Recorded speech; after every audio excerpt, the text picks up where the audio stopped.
Welcome. Week 17 continues. Our Super Bowl season on CBS continues with a great one here in Baltimore. The Browns and the Ravens about to meet.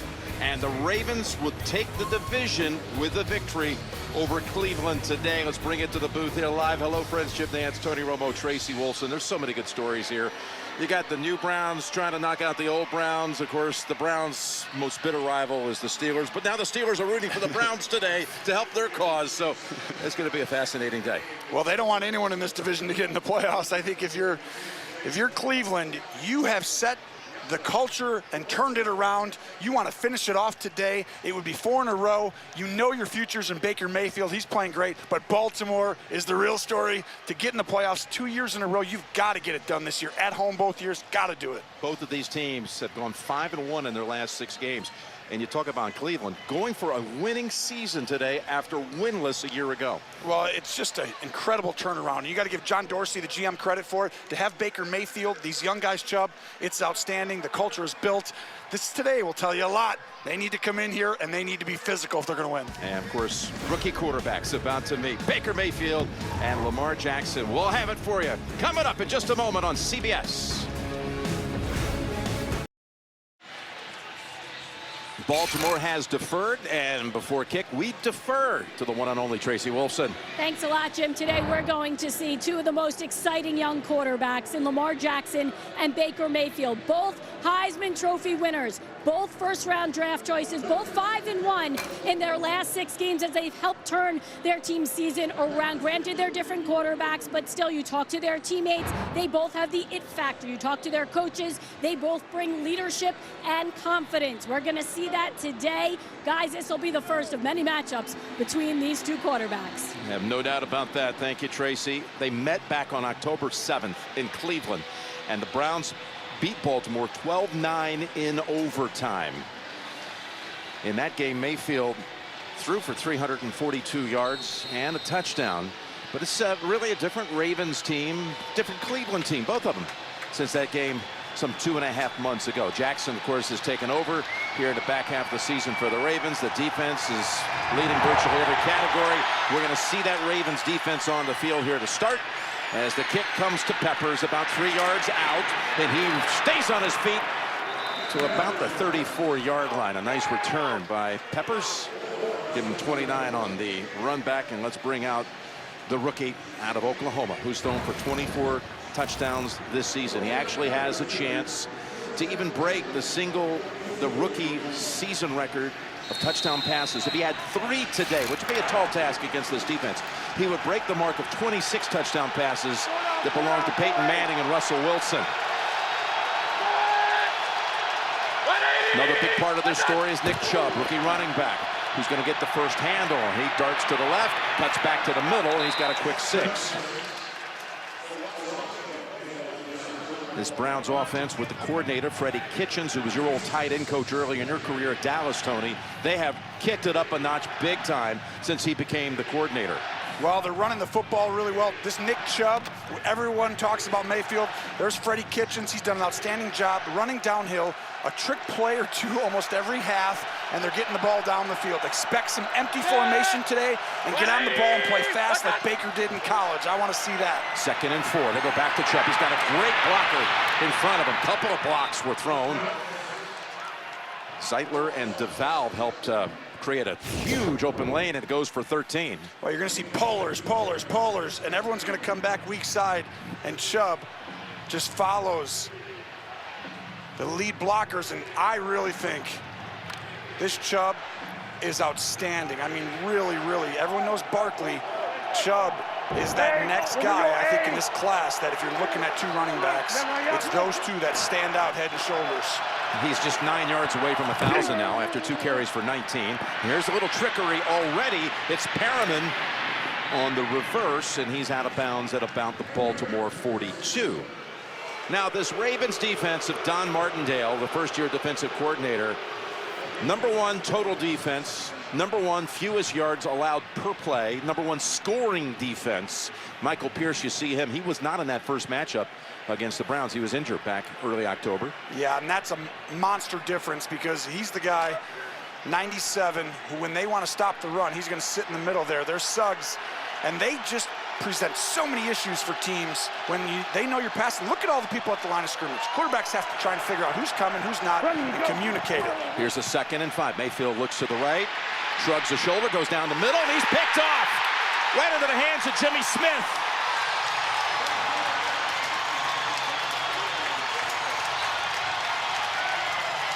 So the first pass attempt after 3 successful runs is intercepted by Jimmy Smith. Well, go ahead and watch the blitz come off the side. Baker doesn't know if he's blocked or not, and so he feels like he's got to rush the pass, and he throws it to Callaway, and he's covered. The little tip on the ball, but it doesn't change a whole lot. He would have thrown it a hair inside, but Smith does a great job getting his hands on Callaway. And that comes because a young quarterback just doesn't quite know he's protected on that play. Was everyone blocked or not? And you kind of feel like you got to let it go. All right, out of the gun now, the Ravens' first snap. And Flagg's first play comes to a halt. He had handed it off to Gus Edwards. Again, both of these teams with rookie quarterbacks and rookie running backs. Edwards of Baltimore coming on strong. Snap infraction, offense number 67, 5-yard penalty, remains first down. So Sean Smith and crew on hand for this vitally important game in the AFC North. And Lamar Jackson, once he took over as quarterback, coming in, of course, after Flacco suffered a hip injury, this has been an incredible run display by the Ravens the last month and a half. And they continually each week tweak that running game to make it difficult. Look at all the nuance. Here's the throw, and his first pass way over the head of Hurst. Yeah, with the 6 games that he has started, they have outrushed their opponent by about 1,000 yards. His numbers now, they're not going to dazzle you. He had his first 200-yard passing game last Saturday night against the Chargers, but he's running for 78 yards a game and directing an offense. Yeah. It's been very potent. You're exactly right. And last week they needed it in that specific game. This would be his biggest challenge to me, because Greg Williams is going to load the box, and he's going to put, look at this, all these guys, the old Bear defense. We're going to put a 4-6, we'll call it, and I'll explain it in a minute, but it's going to be hard on Baltimore. Here's 2nd and 15, and Edwards looked like he could go down for a loss, able to squeeze out 3 yards. And now the Ravens offensive lineup, as you see it go by you here. Hurst moves to left guard. Alex Lewis out for the 4th straight game with a shoulder injury. And Edwards, again, the rookie out of Rutgers, who has had 3 home starts and went over 100 in each of those games. 251. A back who did not play a single down the first 5 weeks of the season. Jim, there's no safety in the middle of the field back here. Everyone is down. They are not going to let them. Here comes the blitz, 3rd and 12. They pick it up, sidearm throw. Hurst with the catch. The ball comes out, he's ruled down. He is ruled down, but a yard short of the first. That was Avery who was in on the contact. So Greg Williams is going to do this all day. You won't see this very often in the NFL. There's nobody back there. They're going to dare Lamar Jackson to throw this ball over and over again, and Baltimore's going for it, or at least pretending to draw him off sides. 4th and a long yard to go. And they do go for it. Jackson keeps it. Jackson able to come off the first hit by Peppers and slide past him for the first down. So an early gamble by Harbaugh, and it pays off. Oh, I love it. Season on the line. He's not playing it safe. Just a simple power play. You pull guards and you get your quarterback, and when the quarterback runs it, you get an extra guy in the run game. Look at Ty Montgomery's block. His first block helped give some daylight to Jackson, and he had to work his way around Peppers, and he does. So the ball at the 50, and a first down for Baltimore. Fake into the line, and Jackson going to go down the middle of the field, and he's got his tight end again. This time it's Andrews. Baker Mayfield's old teammate at Oklahoma picks up 28. They're going to fake. You see no one in the middle of the field back there. Right down the middle's Andrews. Lamar Jackson sees it before the snap. And they're going to make Baltimore throw the football, and Baltimore comes out saying, okay, we're going to keep doing it. Andrews, who had the long touchdown catch and run last week against the Chargers, went for 68 yards. Picks up 28 on that one. And Baltimore moving at the Cleveland 22. Look at that formation. 3 in the backfield along with the quarterback. And it's Edwards for a couple. So the Cleveland defense, Blake Williams is the defensive play caller, the son of the head coach Greg, and today happens to be Blake's 35th birthday. What do you expect? You've talked about this already, loading it up front, sometimes leaving the middle of the field open. Yes, yeah, and what they're going to do, when I talk about the 46 Bear, you're going to see this defense get involved where everyone's down and they don't give up that 1-yard run inside. You got to run wide against it over and over again. 2nd and 8. Jackson throws it away. Boy, he tucked that football under as if to hide it, and then throws it with great coverage downfield, just throws it away. Like he was going to run to the right, and then he's like, oh, no, Yep. I'm going to throw it. They were trying to trick him. And we've seen enough Raven games. A little secret is just everyone tries to defend these outside runs. And you know what? When you watch him closely, Greg Williams talked about Gus Edwards just goes right through the middle on an A-gap run, right down the center for 8 yards, 6 yards. That's what they're coming in here to stop, that play. Jackson's already thrown 4 passes, 2 of 4. They've run it 3 times. Now they have a 3rd and 8. Pass way wide of the mark. Trying to connect with John Brown, and I'll bring out the ultra-successful Justin Tucker. Well, once again, he's guarding him, him.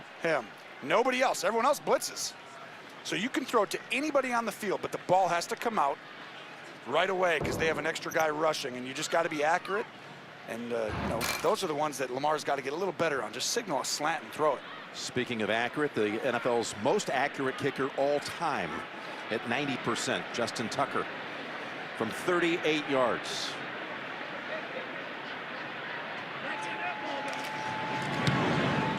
And he's done it again. Last week he missed 2, but they were 50+ and 65 yards out. He is some reliable weapon for them. 3 on the board.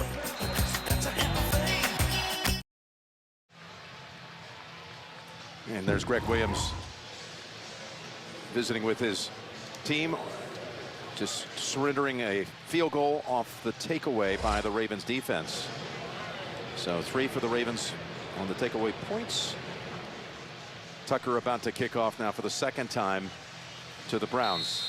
It was week 17 last year. You alluded to it at the start. Similar situation for the Ravens, playing to get in to the postseason. Came down to the last minute. The Bengals had nothing to play for. That was the miracle for the Bills to get in. It was. Never forget the footage of the Bills watching the end of this game in their locker room. And this was what happened. It was a touchdown pass from Flacco to Wallace, and things were looking good for the Ravens for a moment. But then Dalton on a 4th down play finds Tyler Boyd, 49 yards out in the closing seconds to win it and break hearts in Baltimore. And that one burns. And you asked him, Tracy Wolfson, and you both asked him, did you tell your team about that? And I think he said, no, we're just coming in here. We're playing to win. We don't think about that. Different team. Didn't feel like he had to bring it back up again. No. He said everybody knows. And I agree. Duke Johnson's the running back. Alert, alert, alert, alert! Hey, we gotta go back there. Hurry, hurry! Stop! And they'll give it to Johnson. And he's got a gain of about 4. Now, again, it was just a 4-play series before the interception last time they had it, but they have run the football now 4 times for a minimum of 4 yards on each carry. Yep, and I think you run the ball and then you play quick, just like this. See the empty formation? I think they're doing this to minimize the pressures. It's like if we get on the ball and play fast, it's going to be hard to pressure us, but I don't think they know Baltimore. They're blitzing, and the pass is over the head of Johnson, and we have an update. JP and Boomer in New York. Bears looking for a first-round bye. You know, after a Minnesota 3-and-out, guys, Jordan Howard's going to take this in from 6 yards out. They take a 7-0 lead over the Vikings. That Bears defense is giving Kirk Cousins all he can handle. Back to Jim Nance. All kinds of things riding on that game, while Philadelphia at the same time is playing Washington on the NFC side. Here's a 3rd and 6. Going into Mayfield, thought about it now. Launches long. Callaway catches it. Did he get the feet down? The official says it's a catch. And Mayfield wants to hurry up to the line before anybody gets a chance to look at this. But I think it's... Well, did the right foot get in right here? This is what it's going to come down to. Oh, that's a catch. Did he have the catch when the foot was still planted? I believe he did. Catch. It's 38 yards. Quick handoff to the right. And there's Johnson, the ball carrier, takes a pile with him and gets the ball to about the Baltimore 30. That was some catch by Callaway. And we got a flag on the field.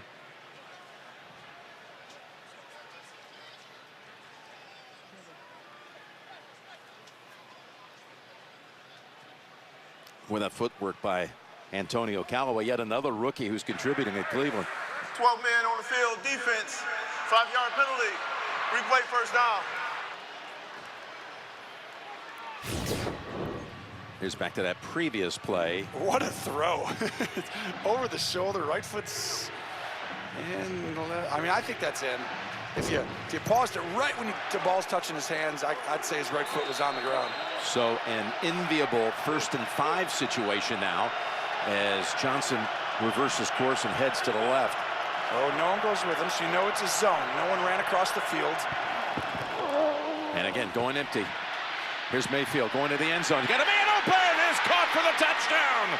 That's Perriman against his old team.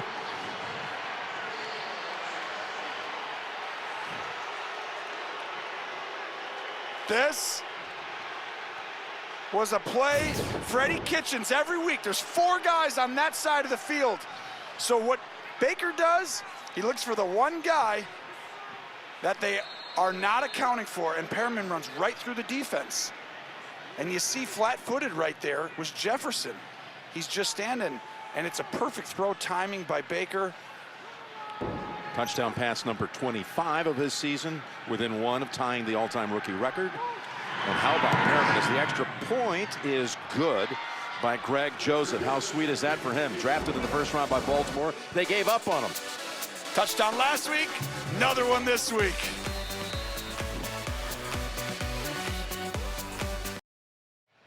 Pretty impressive how Mayfield reacted to throwing an interception with his first pass. He comes back 38 yards to Callaway, then 28 yards to Perriman for the touchdown, which gives him now a touchdown pass in all 13 games he has started this year.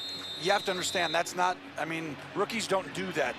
And we showed you earlier, he had 24 touchdowns, and he had Peyton Manning at 26, Russell Wilson right around there at 25. It's hard for rookies to throw touchdowns because every week you're getting a little bit different. You're learning on the fly. To do that means you have a rare gift. Short kick. Moore gets past a few Browns and gets it just across the 30. Yes, he is in some pretty rare company. It's 26 apiece. Peyton and Russell Wilson. They started throughout the entire season. Of course, Mayfield did not begin the year. Tyrod Taylor was the starter. And you know, the thing is, Peyton probably had 25 interceptions that year. But you're supposed to make mistakes when you're young. It's hard, though, to throw a lot of touchdowns because you don't know coverages. You don't know what beats what on your offensive system that beats the defensive coverages. So it's really just instincts. And so you're seeing this kid has high-level instincts by that, a lot like those guys. That's a great sign for Cleveland. Here's Jackson's toss over to Crabtree. Hanging out on the sideline, and he's bumped out by Schobert and others. But a good pickup to start this drive. Gain of 7. And a lot of passes by Baltimore to open this game, and it's because of what Greg Williams is doing defensively. They're going to make this game be won by Lamar Jackson. Now, they'll get a run here and there, but it's going to be hard. It's going to be tough sledding. And I think you got to remember, this offense, in a lot of ways, is built like Colin Kaepernick. Greg Roman designs a lot of these runs. And they're doing, Baltimore's running it like San Francisco did with Colin Kaepernick. And what you find is, who was in that division going against him? Greg Williams. He was the defensive coordinator at the then St. Louis Rams. As Jackson's able to get away from a sack and tuck it under and take off. What a run. That could have been a loss on the play. Instead, 27-yard scramble by Jackson. Watch him step up right here when he's about to get hit. And then Jackson takes off and uses that rare gift that not many people have. And don't need to go back into bounds. Just run out of bounds right there, Lamar. These guys are big and fast, too. But what a play. I mean, that's drop back to pass, then take off and run. That's going to be how he's going to get some of his runs in this game. So they did mark it the accurate place where he stepped out. So it's a 24-yard pickup from the 38. And that's Edwards, who likes to go right down the middle of the field. North-south runner between the guards.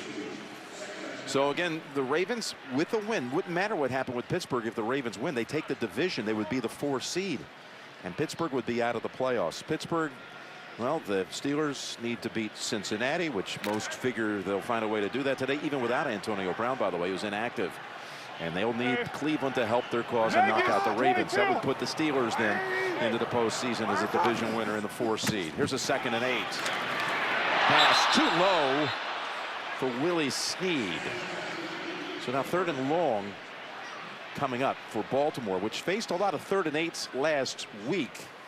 And they hadn't been very good. That's the way that you can beat Baltimore. If you're able to slow down the run, they're not very good on 3rd and longs. However, last week, Jackson made some of his best throws against the Chargers, and that really was the difference in that game.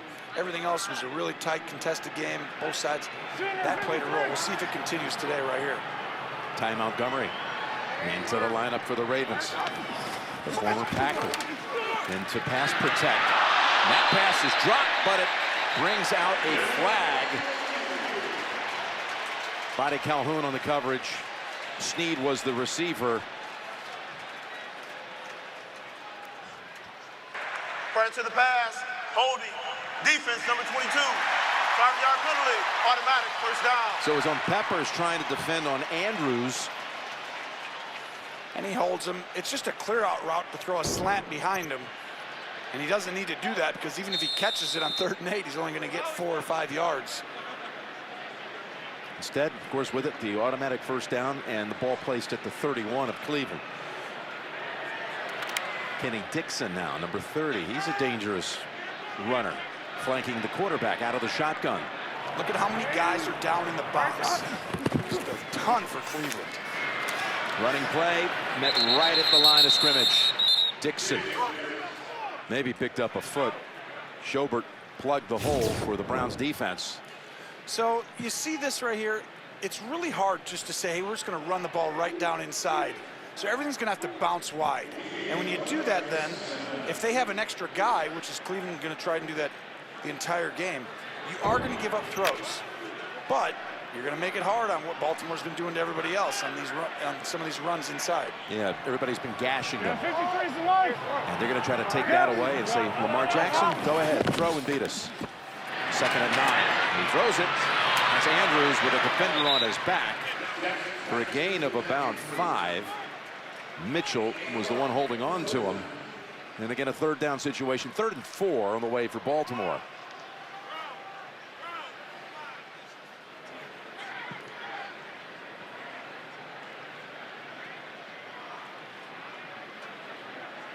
The Ravens, who entered the day with a possibility of being the 2 seed, 3 seed, 4 seed, or the 6 seed, or no playoffs at all kinds. Of course, some of that's worked out as far as seeding from the early games with the Patriots and Texans. But look at this one. That's Jackson to the end zone for the touchdown.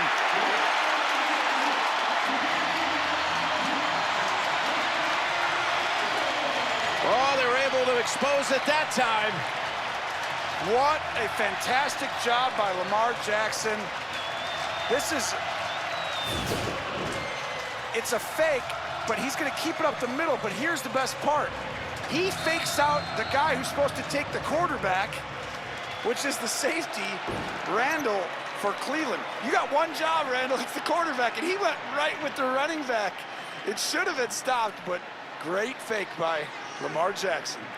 Jackson takes it 25 yards for the touchdown. Extra point by Tucker makes it 10-7.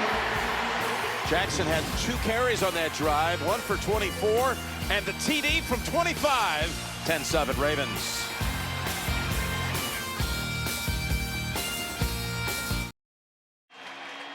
Check this out. 22 drives since the Ravens last scored an offensive touchdown against Cleveland. They had nothing but field goals in their overtime loss against the Browns earlier this year, and they did not score an offensive touchdown in the last 2 quarters of the second game they played last year. against Cleveland. So 22 drives later, it's Lamar Jackson and a little mix-up and confusion on how to stop the run, which you're going to diagram on the Cleveland side as Tucker now sends it back down about a yard deep. And after a hesitation, Callaway says, why not? Let's go for it. And he's down at the 20. So on the touchdown run, the free safety has to get involved because you have an extra guy on the quarterback. So he takes the quarterback a lot of the time. Quarterback fakes a guy and then he runs wide. Well, watch. On this specific play, these guys are changing responsibility because the tight end motion's over. So Jamie Collins is supposed to take the quarterback. And Randall goes to the running back, the safety. Randall wasn't wrong there. When you look at it closely, it really, I think, was Collins' job because the tight end motion's over. Exchanging responsibility. That's a lot for everyone to understand.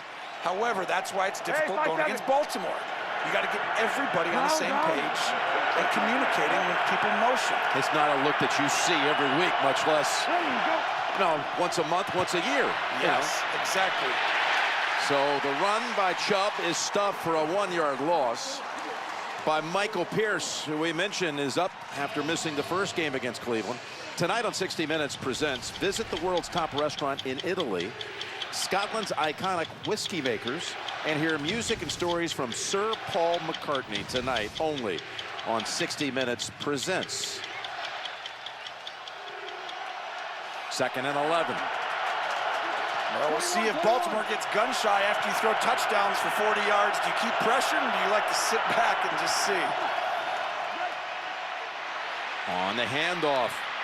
The draw is able to pick up a big chunk. It's Chubb. It looked like, again, he was able to weave through some tiny creases and get past a few Ravens and take it for 10. So it'll be a 3rd and 1.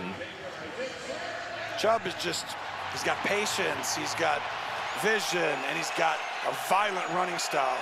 Nickname Old School. There's a chance to give it to him right here again. There he is, and they're on him quickly. They're on him right at the line of scrimmage for no gain. Eric Weddle, Pro Bowler, who, if the Ravens win today, will get a $1 million bonus from his contract. Well, that's why he blitzes from the free safety position. He knows it's a run. That's not his responsibility. But when you have a veteran presence like that, I remember Troy Polamalu used to do that. He's got cover 2. He's got a deep way part of the field, and he just rushes. He goes, why'd you do that? Because it was a run. He's like, coach is like, okay. Okay, can't argue with that. You tackled him for 2-yard loss on 3rd and 1. Good job. Colquitt into punt. It earns a fair catch signal by Jones, who's been a good presence in the return game for Baltimore the past month and a half. 48-yard punt. Jackson back out with a lead. Some wonderful images from a recent Ravens visit to MedStar Union Memorial Hospital here in Baltimore to help brighten some spirits during this holiday season. So the AFC playoff picture coming in, you only had one of the 4 divisions had been claimed. That was New England. We didn't know any of the 6 seeds. There were all kinds of possibilities. Kansas City's up 14 already on the Raiders. And that's the current look at it. As a 1st and 10 throw is complete. And that's Brown with the catch. Yeah, it looks like right now the way it's going, of course, still too early to get up on any of the games out west, but Kansas City, if it wins that game, would be the 1 seed. New England the 2, Houston the 3. The winner of the AFC North again would be the 4, Baltimore or Pittsburgh. And that would put the Chargers at the 5, and the winner tonight between the Colts and Titans will be the 6.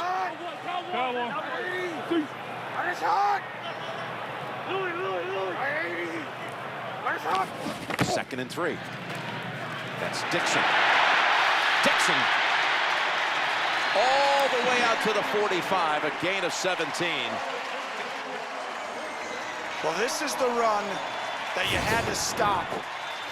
And watch the fake here, and then he's going to go down. Everyone gets just discombobulated with the motion guy, like he could get the ball. But this is how they really get people, in my opinion, that just A-gap run right straight downhill. Oh, another 8-10 yards, and then you start changing your defense, and that's the one you got to stop. The other ones, they sprinkle in. Back to Edwards, and he gets the carry right down the gut. He stays on his feet and takes it to the 30 of Cleveland. 3 drives, all 3 have been taken into Cleveland territory. That one goes for 24. Another motion and another right down. Don't get confused. Look at the backers. They're all just getting a little patient.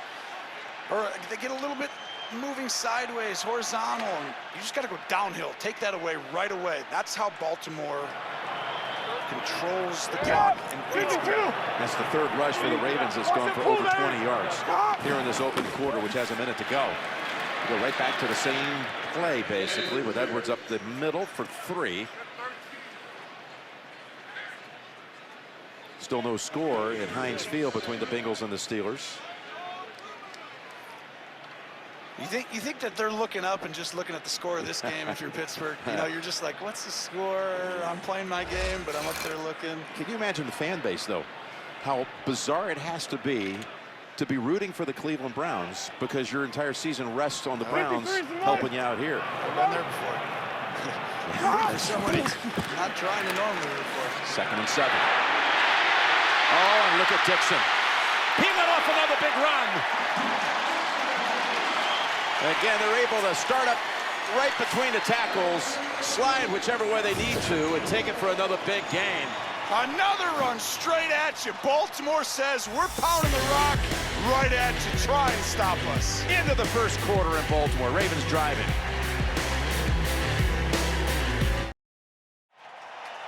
I'm going to do a little Eastern Illinois math on you here, Tony. 179 yards of offense in the first quarter. I mean, you're talking on pace for 716 yards. I'm going to do the math, but it might take me a few more seconds than you just did. It sounds, yes, it sounds about 484 on the ground on pace. 121 on the ground in the first quarter. And here we open up the second with a Jackson keep. Jackson darts to the end zone for the touchdown.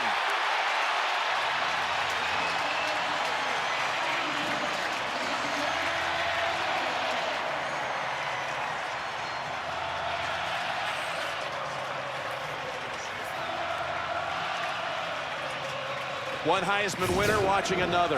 Yeah, and you'll see that both guys on the left side of the line pull all the way around. So watch over here, over here.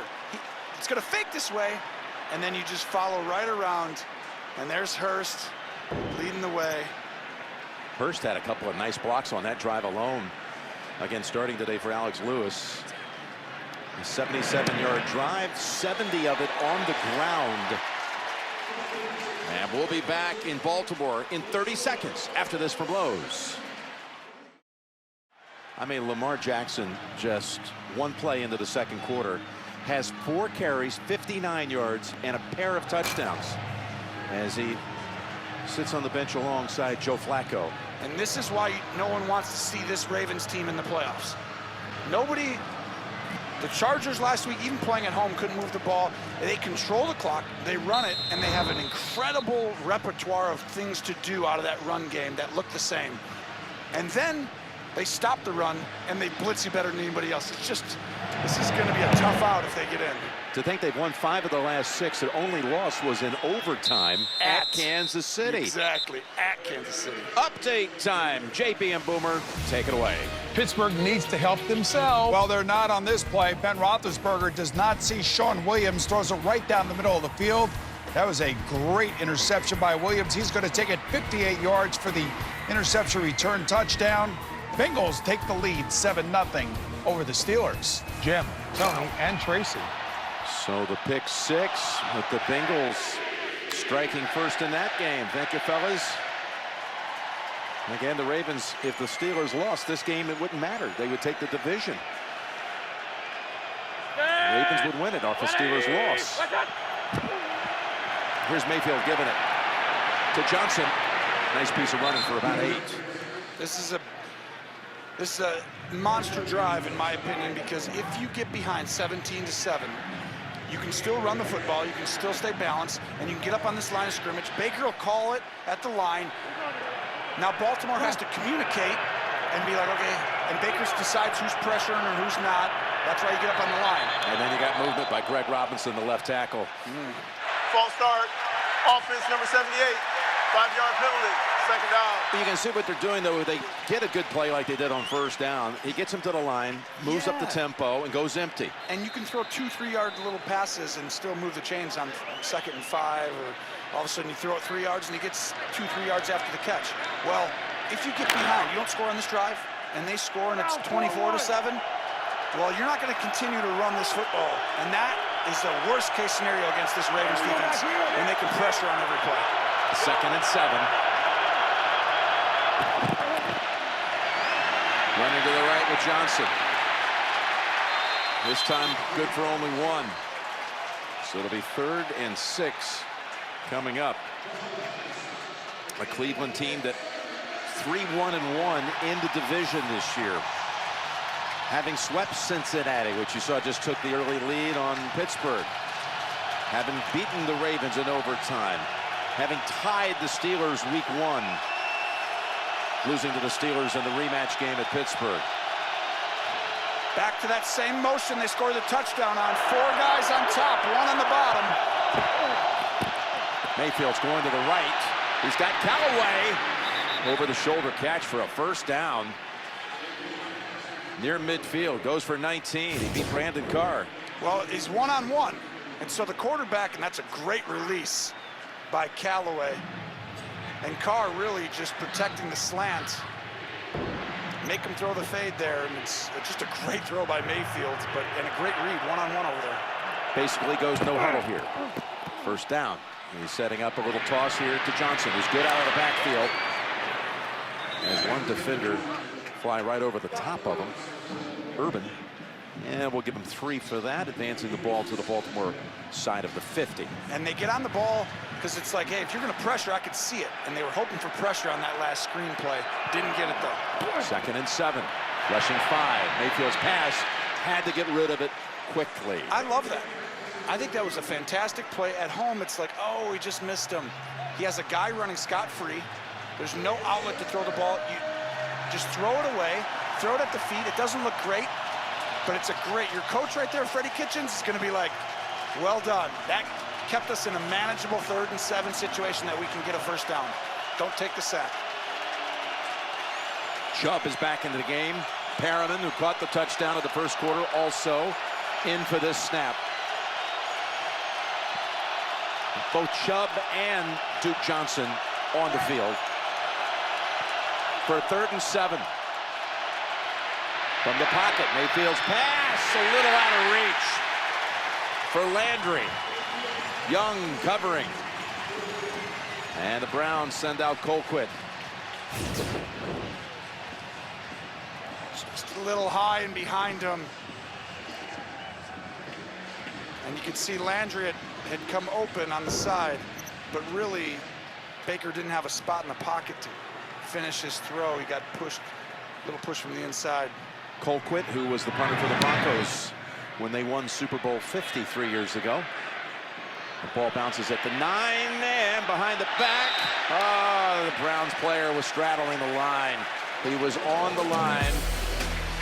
Philip Gaines. That was actually Justin Burris. Burris. Touchback.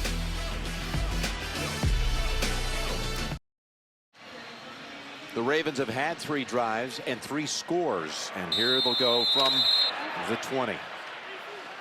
And offense, again, they made adjustments once Flacco went on a month and a half ago. And they have done something the league has yet to figure out. Run the football at will. Jackson keeps. Not this time, no gain. Harbaugh called it elegant complexity, the offense. It is, because there's so much stuff. Now, this is the way they're going to counter. Watch this. This is cover 2. 2 safeties. You usually don't stop the run with guys that far. But they're going to get these corners involved. And that's the extra guy. That's where Cleveland can get a guy to take the quarterback. The corner can now get knife in there. And now all of a sudden it's like, oh, look at that. Now on 2nd down, you put everyone down around the line. Make them throw. 2nd and 10, you saw Blake Williams, the son of the head coach, who's the defensive signal caller. As Jackson's in trouble, and he's taken down with a flag thrown in to boot.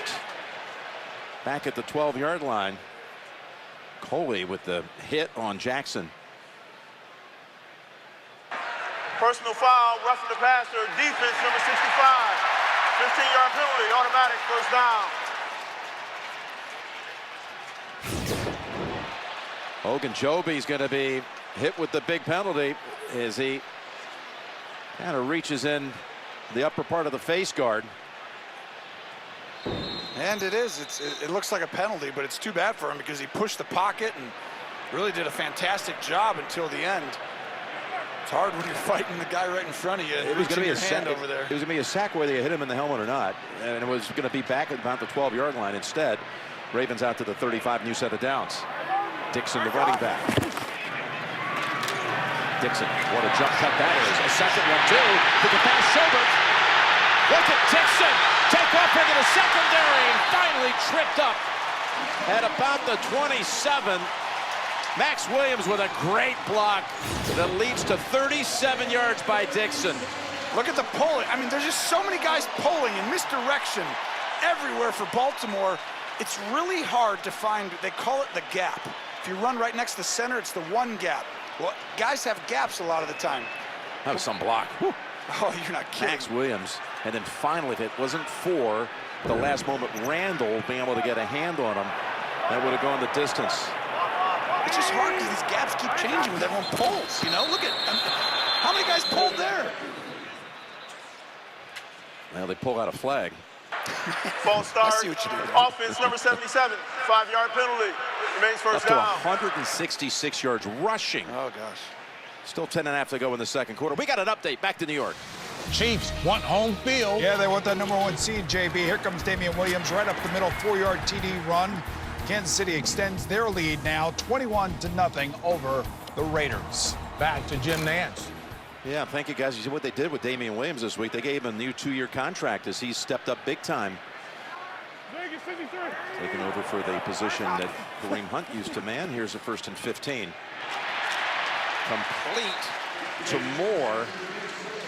But the Ravens putting up some, again, staggering numbers here as far as running the football. Well, look at, you got misdirection. You got a polar going this way. You could possibly give the ball to a receiver going in motion that way. And then let's not just pull one guy, let's pull two. Now what Cleveland needs to do is start following the polars. Believe me, the ball is going to go to where they go. They're still caught up in that guy motioning right here. 2nd and 6.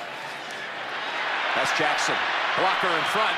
That's Williams again throwing a block, pushing Peppers away. Jackson basically doesn't even get touched until he's already picked up at least a first down and a couple more. And this time the free safety, you're not going to see, he's going to come out of the middle of the field. He's the guy who's got to get Jackson. And he comes all the way out of the middle of the field, Randall, and he gets him, but it's, you know, after too many yards, this is going to be very difficult on Cleveland. There's not a lot of answers. This Baltimore team is just really good in the run game. Greg Williams thought, having faced even back as a high school coach years ago, the old flex bone, going to clinics that Ken Hatfield used to mentor as the coach at Arkansas, he thought he had some solutions for this, but not so far as Edwards tries it off right tackle, which is a rare sight for Edwards to go anywhere other than right behind the center. And we'll check the marker here. Holding. Offense number 87. 10-yard penalty. Replay first down. So the hard part for defenses is they don't see it very often. So even though Greg may have an answer, the defense hasn't seen it. So guys get like just their eyes go to the wrong place. One linebacker looks here and then it's like, whoa, they just went right back there. And you know, if you see it every week, your eyes don't go to the wrong place. The second week, the third week, the fourth week you go against it. But they don't see it until they play Baltimore. Maybe Seattle, but that's about it right now in the NFL. Yeah. That's the thing. It is. It's so new to everybody. It's just, there's got to be an adjustment period. By the time you figure it out, it's like, okay, the game's over. Yeah. 1st and 20. Jackson fakes the pass and avoids a sack, picks up 2. One team could get a second look at him. I mean, if things kind of continue the way they're going, Kansas City well out in front and on its way, it looks like they're locking up the 1 seed and the West Division. It could be the Chargers, just 2 weeks after playing out in L.A., coming here to take on the Ravens next week. That's huge. To be able to play against, even like going against Kansas City or the Rams, who had some unique offenses this year, if you played them once, it's a huge benefit for your team, the coaching staff, to get the tendencies down. And that's the same way with Baltimore. If you've played Baltimore, it will help you tremendously. If you haven't, Good luck. 2nd and 18. Rushing 4. Setting up screen to Dixon. Dixon tripped up. Nice piece of tackling that time by Calhoun. Sets up a 3rd and long. 3rd and 16 it'll be for Baltimore. As we're halfway through the 2nd quarter. Driving it again, 58 yards on this series. 245 total yards so far. And they eat the clock, and the quarterback has to stand there on the other side of the field every week. You watch these guys play, and it just, every possession feels huge because you're getting 4 less possessions a game. On 3rd and 16, they go to the ground and get about halfway of what they needed to bring out Tucker for a shortish field goal.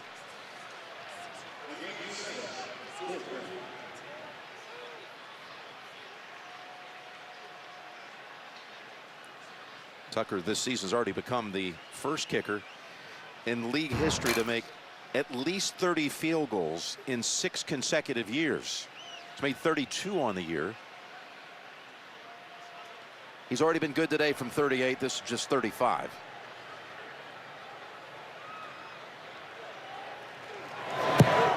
And the kick is good. 4 drives, 4 scores. Is that what you're trying to do on offense? I think that works sometimes, don't you think?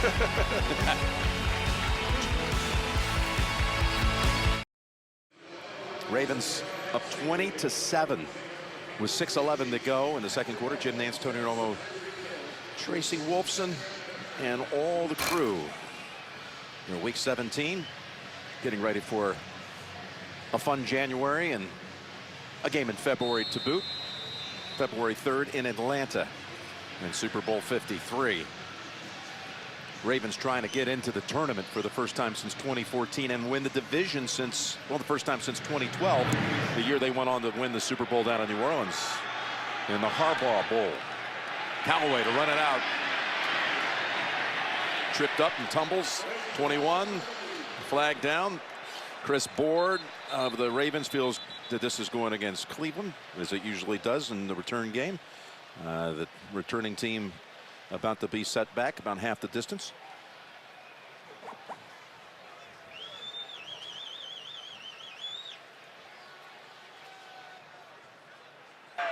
During the return, holding number 59 of the receiving team. 10-yard penalty, 1st down. Last week in the Browns win against the Bengals, there was a moment that drew a lot of attention. Baker Mayfield after a touchdown pass with a little stare down over to the Cincinnati sideline and his former head coach Hugh Jackson. You like that? I like his moxie. I like his confidence. I think, you know, he's young. He's just living out his dream right now, and it's a great time in your life. So Greg Williams told him in practice this week on Wednesday, you don't look that accurate. And he said you should have seen him Thursday and Friday, as Mayfield is accurate with that throw, complete to Landry. He said Thursday and Friday he didn't miss a throw. Well, that's what you do as a head coach. You get a guy who's so competitive.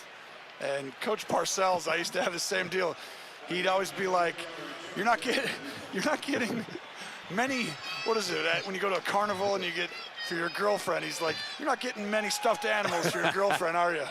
And I'm like, no, I wasn't today. But he was making it competitive. He wanted to know. And exactly. You're just nailing him. Yeah, he's stoking him. And that's why you're going to get the best out of him. 19 yards on Landry's first catch of the game. Chubb for only a yard. Yeah, you said Thursday and Friday in practice. You said, you think it was a stare down last week. He said every throw in practice. Everyone, and you know what's funny? He says he looked right over. He looked over at me like, Greg, I just told you we were going to kick your butt today. As if the defense is completely against the offense, and they are. When you're at practice every day, it's like you look at all those defensive guys, and Greg's a part of them that day. Then he becomes the head coach, and we're all in this together on Sundays. 2nd and 10. They need to put something together as the Ravens responded off the Cleveland touchdown in the first quarter, and it's been all Baltimore since that time. And look at the Ravens defense get a tackle behind a line of scrimmage on Chubb. That's Zadarius Smith. who's coming on strong. Second half of the season, making big plays. It's just where it gets tough against this Baltimore. You're on the road. This is where they need a little Baker Mayfield magic, because Baltimore is going to make it difficult on third down, on second down when they know you're passing, and when they know they're up 2 scores.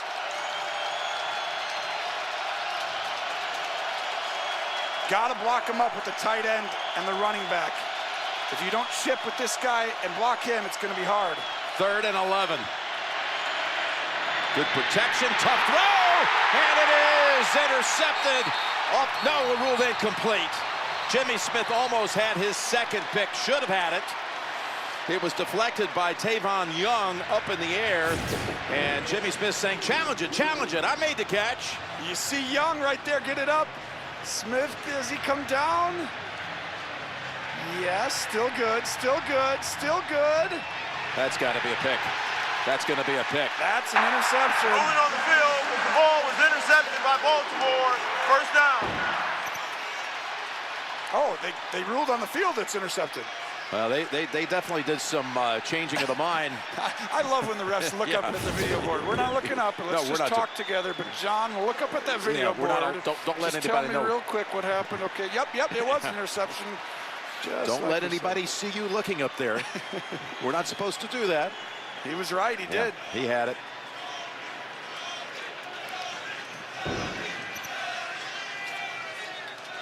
What a play by Young to get his hand on that ball, and then Smith with an incredible interception. These corners are playing fantastic football this year for Baltimore. Yeah, it's down there. Play's over right there. We had one official, though, right there. So how did that get changed? You got a guy 4 feet away. That's the video board. Okay, of course it is. Take your time. What a game for Jimmy Smith. With 2 picks in the first half.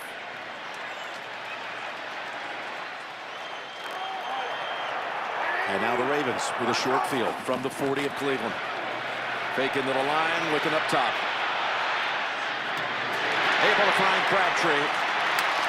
A wiggle and a first down for Baltimore.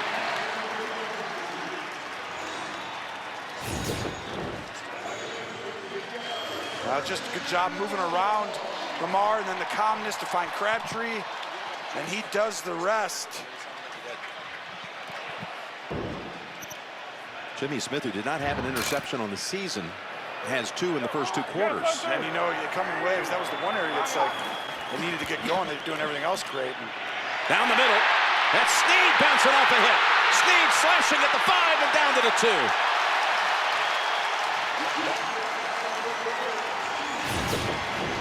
Well, this is great. Let's fake some stuff and just pop right behind them here. And what happens is the eyes by Cleveland get caught in the backfield. And you can't do that. Kindred and Snead does a great job. I mean, he's been playing great football for this team. He does a lot for them. I really like his game.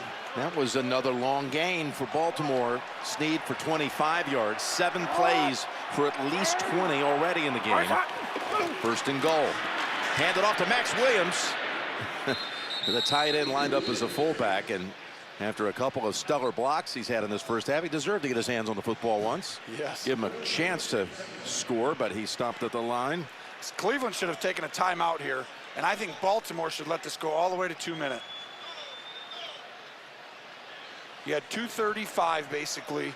If they're going to score in the next play, at least you have plenty of time where you can run a lot of different, you know, if you get this ball back with 1:30, Baltimore knows you're passing. Whereas with 2:35, you run screen, you can run the ball, you got all your timeouts. You might use one right there, be out of it. 2 minutes to go in the first half. You're watching the NFL on CBS.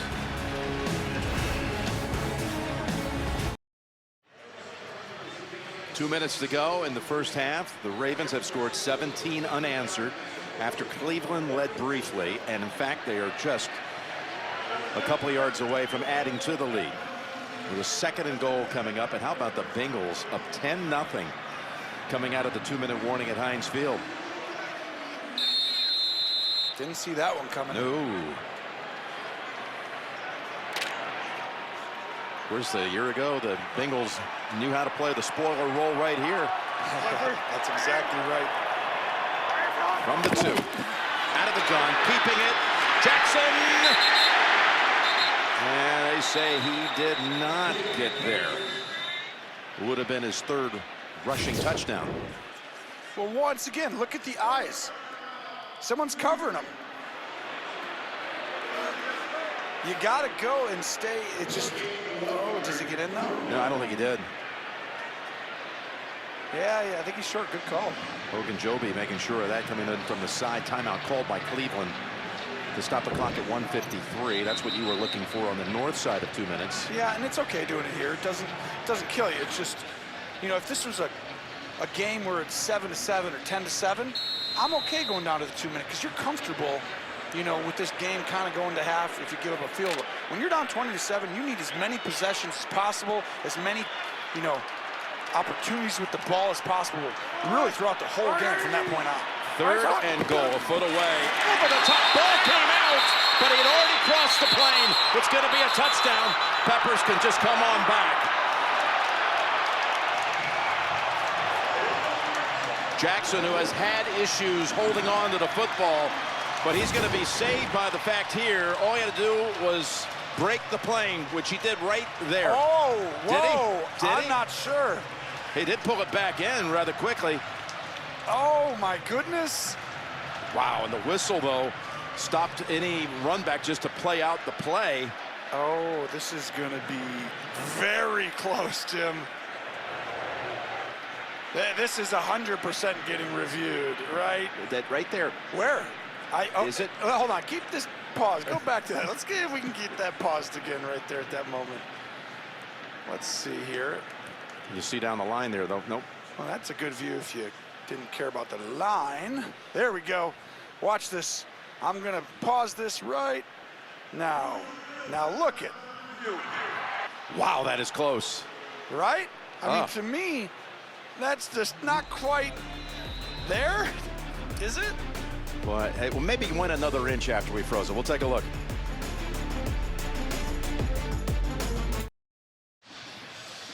The call on the field has been overturned. It has been ruled a fumble and a recovery by Cleveland. They'll get the football at the 7. They say, again, this, as you know, these things go all the way back to New York. They say he did not cross the plane. And due to the whistle, that negates what would have been a 90-some-odd-yard run back for a touchdown for Cleveland. We'll bring in Gene Steratore after this play. Wow, what a big, unbelievable. I mean, huge play. Cleveland has life right now. This drive can turn this thing around if they get down there. They got him, and it hit him on the back of the helmet. Landry. There was no one. It could have been 93 yards. Oh, my goodness. Well, they had back-to-back touchdowns. It hits him in the helmet, doesn't it?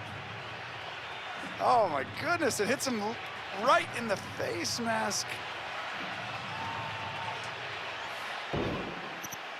Oh, that was a touchdown, Jim. You called it. That's a heartbreaker as well.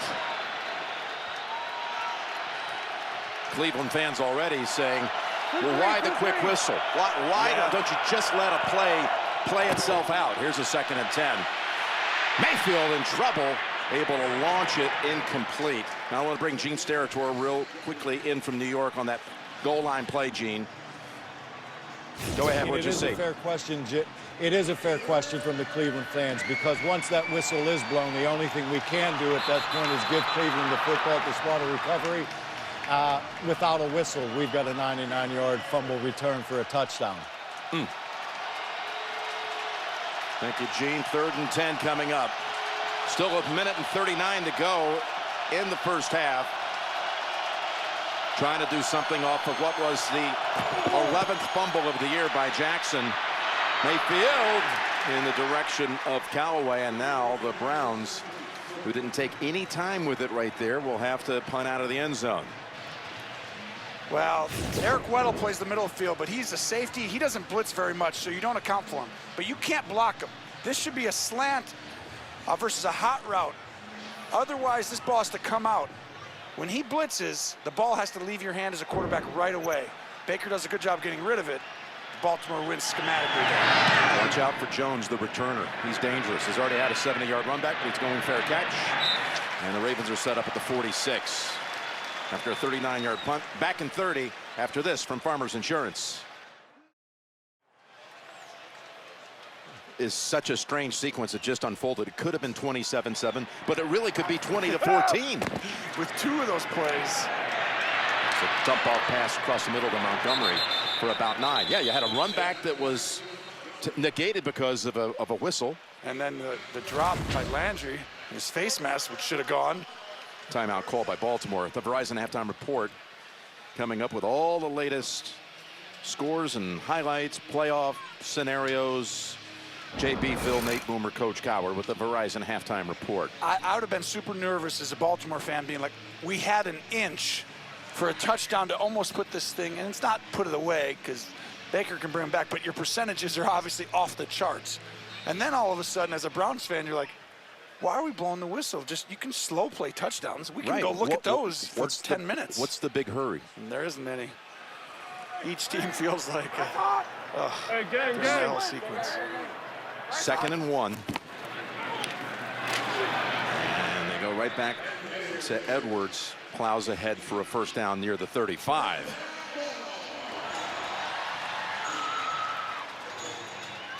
Still outside of a minute to go. No need to panic at all. 2 timeouts. There's Landry, who would have loved to have turned this game with that catch. Jackson wrapped up. And that is Myles Garrett making the play. The second-year Pro Bowler with now 13.5 sacks on the year. Well, Stanley never leaves his stance. That's one of Garrett's easier sacks he's going to get. Timeout called by the Ravens. Garrett, who came into the week with as many sacks as Khalil Mack of the Chicago Bears. Tied for 6th most in the league coming into week 17. Of course, Super Bowl season for us is starting to draw near, and this Ravens franchise, the story of Super Bowl 35 against the Giants, gave up only 152 yards to New York, a 34-7 win for Coach Billick and the Ravens down in Tampa.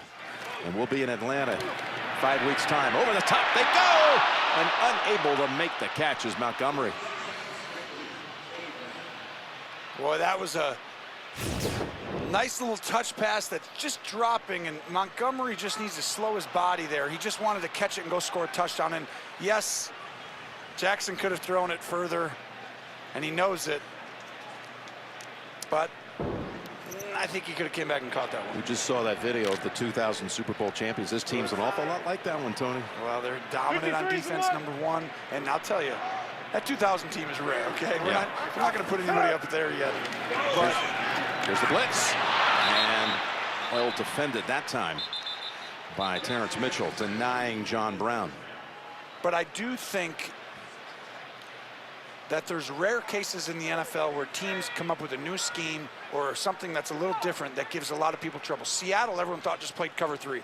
It was a brand new cover 3 no one had seen. So you ran your cover 3 plays as an offense, and it didn't work. And then they had good players, so it was like, oh, years it took for people to solve that. I think Baltimore's doing a little bit of that with some of their pressure packages. And Mayfield and company will once again take over the football inside the 10-yard line. 36 seconds to go. And the Verizon halftime report coming up as you see Coach Cowher holding court. He's going to be honored the week of the Super Bowl in Atlanta with the Pat Summerall Award, a great fundraising event for the March of Dimes. I don't know for sure, but are you on that list of possible anything recipients? that can link your name with Pat Summerall is one of life's great honors. That's true. He was a legend. I remember watching him and John Madden in the booth all those years. And I got to work 10 years as his understudy and as his colleague on golf. What a man. 36 seconds to go first half. You got to be careful if you're Cleveland here. This is a very aggressive defense. Pass threaded. Cowaway on the run and out of bounds, so a good gain. to give them a chance to do a little something here with 29 seconds, gain of 21. Yeah, well, it's just a great job, Mayfield. Be calm. When you're standing in that end zone, you just don't feel that comfortable. You know you got to get the ball out of your hands.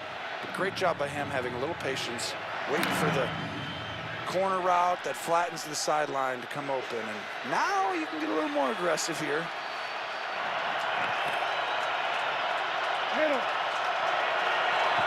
Browns do have 2 timeouts. They pick up the blitz.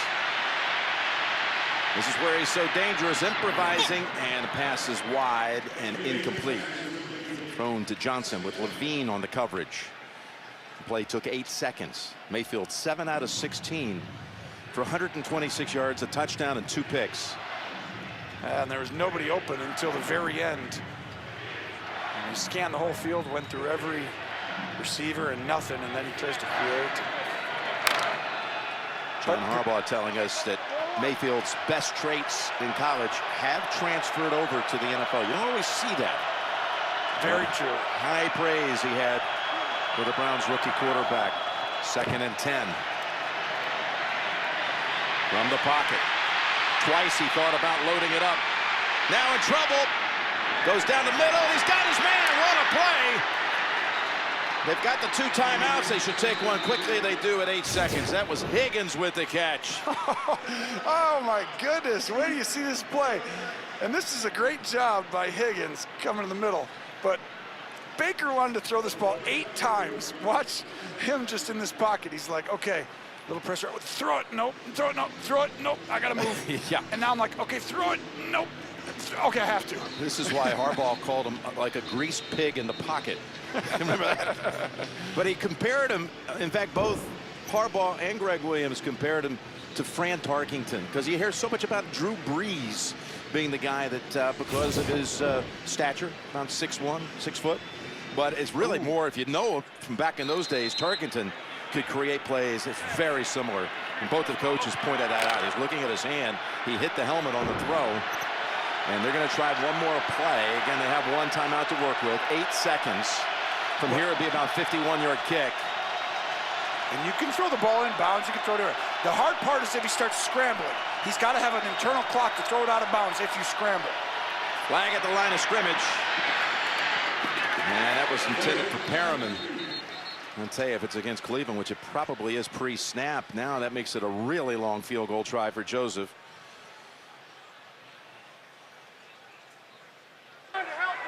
Offside. Defense, number 29, lined up in the neutral zone.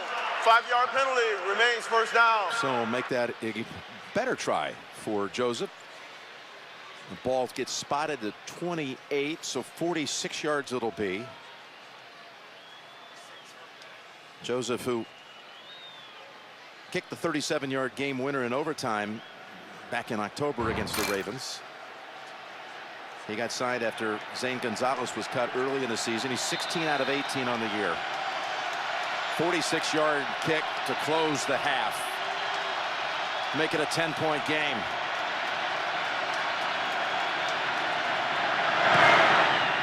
Kick by Joseph. It is wide of the mark.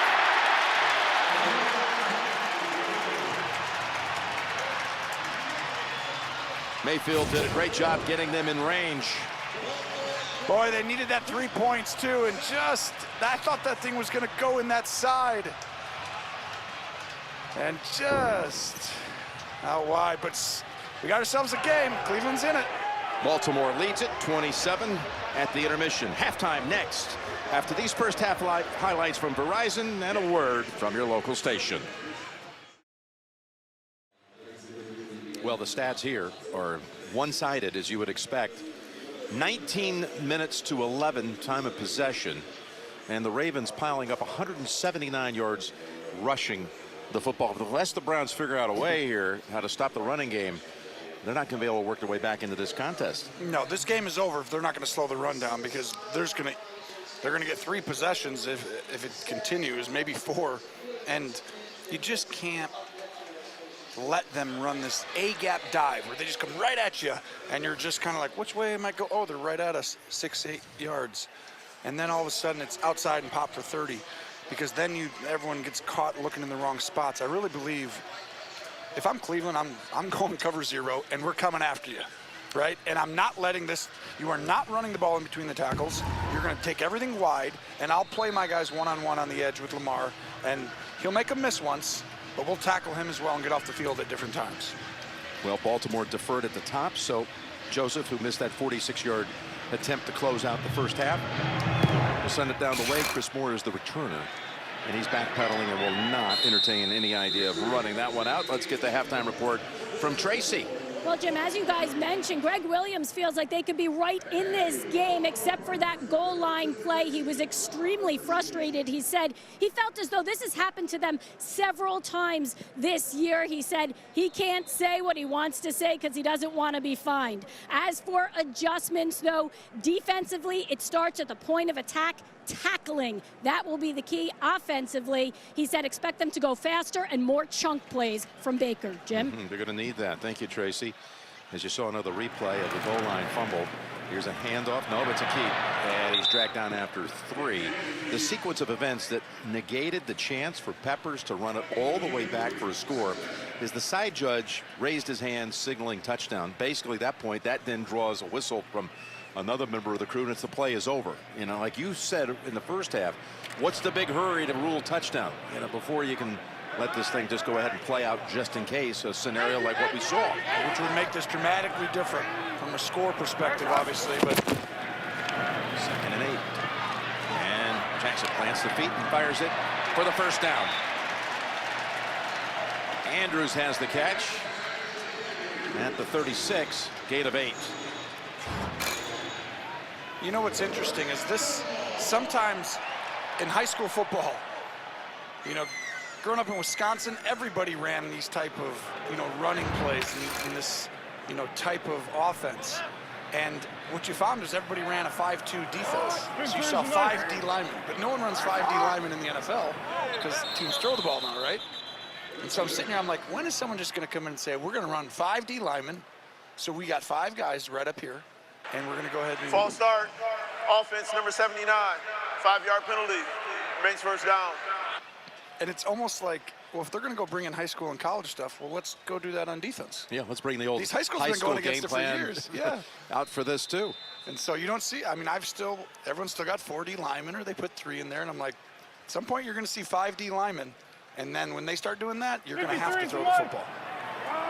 1st and 15 from the 30.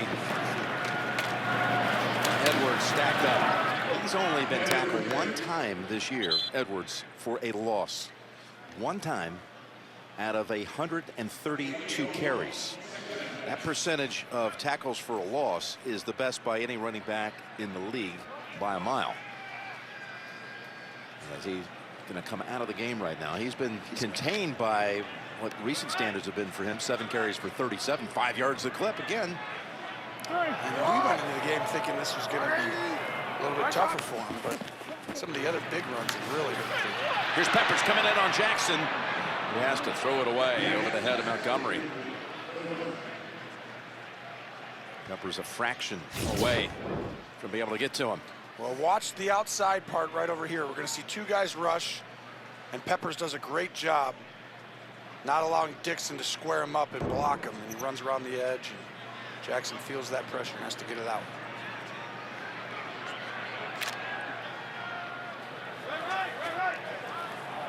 Hey, spread 53. Alert. 3rd and 14. No, we're out. Cat and mouse game, no safety in the middle of the field. Here comes the blitz and the pressure. Jackson getting chased.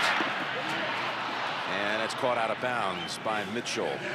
That was some pressure by Ogba. And the Ravens offense taken off the field after 1 first down picked up. What will Mayfield have up his sleeve here in the second half? Can he put up, well, he threw 166 yards in the first half. It was the 2 interceptions that kind of hurt, just for the, you know, when that happens, the feelings that you're obviously not doing well, but they had some big plays there, but he had to create a couple of them. There's really only 1 or 2 designed great plays. One was a touchdown though. There's a run back by Callaway. Somehow he got free. And what a run back it is. Callaway. Well, they have a chance now. No flags on the field. I'm like, there's always a flag. I was looking for one myself. There's nothing there. It's a 37-yard run back after a 53-yard punt. Tiptoes down the sideline. And the Browns have it near midfield.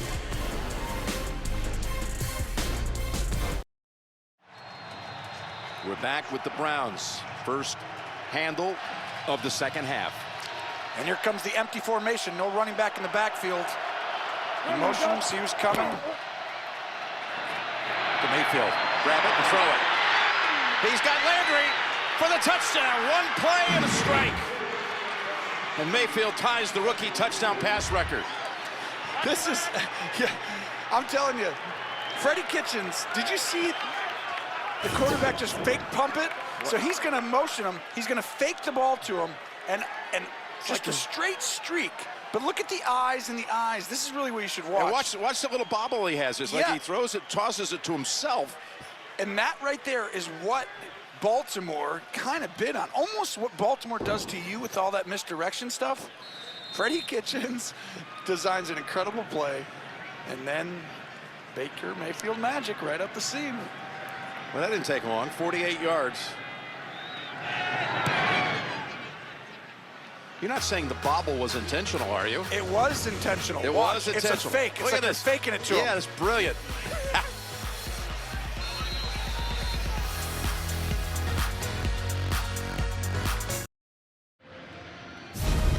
The NFL on CBS is sponsored by State Farm, here to help life go right. Subway, now delivering to your front door. And by Honda. Hurry into the Happy Honda Days sales event today. 20-14 suddenly as Mayfield joins Manning and Wilson. Most touchdown passes by a rookie with 26. And again, the other two started all 16 games. This is the 13th start for Mayfield.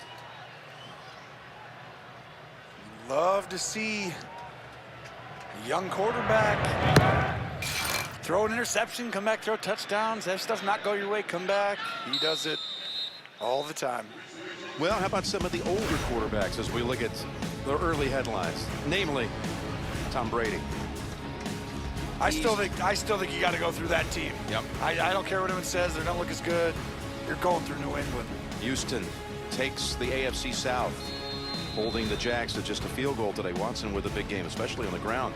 Cowboys outlast the Giants. They go for 2 to win it. Of course, the Cowboys were going to be the 4 in the NFC no matter what, but they win it today anyway. Finish off a nice turnaround on their season. We saw them mid-year down at Washington lose. And who would have thought later on they'd be this good as Jackson has his pass knocked down.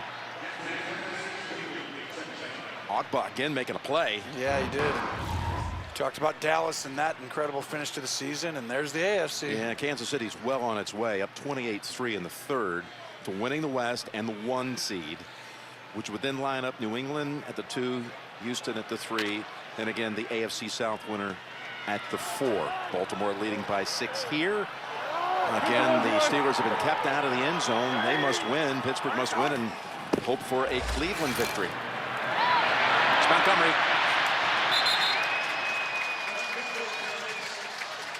Back, let's get another update. Let's go back to JP and Boomer. Nick Foles' magic continues. Man, how about this? 6 yards to Nelson Aguilar. Nick Foles, 28 of 32, 221 yards, 2 TDs. At one point, he had 25 in a row in this game. The Eagles now lead 17-0 over the Redskins. Simply amazing. Back to Jim Nance.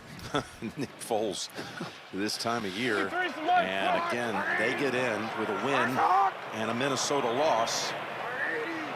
And I think Minnesota's losing. Yes, they are down 10, 13-3. Hand off to Dixon. To the 49-yard line. So right now the Eagles look like they're going to be able to take a playoff spot. Still time to go, of course, in that Minnesota-Chicago game. Vikings with a win would get in. Yes, and I think you see just another downhill run right behind Hurst. But Philly gets in with Foles. Talk about Mayfield magic. There's nothing like Foles magic right now. I mean, it's Foles late in the year. level magic because what did they say? He completed like 104 passes in a row today so far? I think it's 105. I'm telling you, it's unbelievable. He just comes in there and does that. This is unbelievable, too. Edwards into the secondary, down to the 32.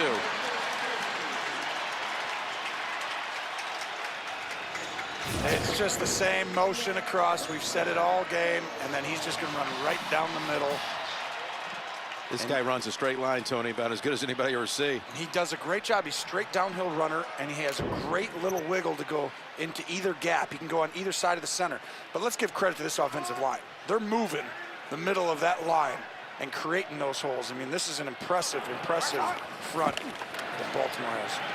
3 straight runs for at least 10 yards. Make it 4. As Jackson takes off to the end zone and somersaults in.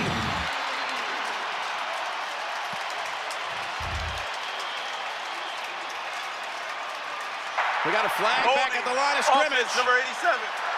10-yard penalty. 3-play first down. So take it away on a holding call against Max Williams. Oh, my goodness. Cleveland catches a little break. But watch, he's in motion, and you'll see right here, it's a little bit of a grab there. It would not have mattered at all. That would have been a touchdown. But does he grab him right there? Just pulls Randall, and it is a good call. He holds him. Would it have mattered? No, but it was a hold. Jackson, who has 2 rushing touchdowns, could have 4. Well, they ran that same play. They just kept it that time. Spot foul, and it's Jackson keeping it. And collides with a couple of rounds after a gain of about 3. We got a Brown down. Ogunjobi. A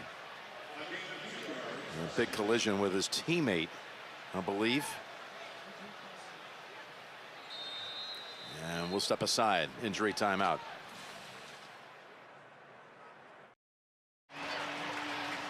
Back after Ogunjobi got helmet-to-helmet collision with his teammate Peppers. Boom. And he's been taken to the blue tent for examination. Pepper stays in on the field. It's a 2nd and 11. Ravens at the 34. Dixon, another big chunk.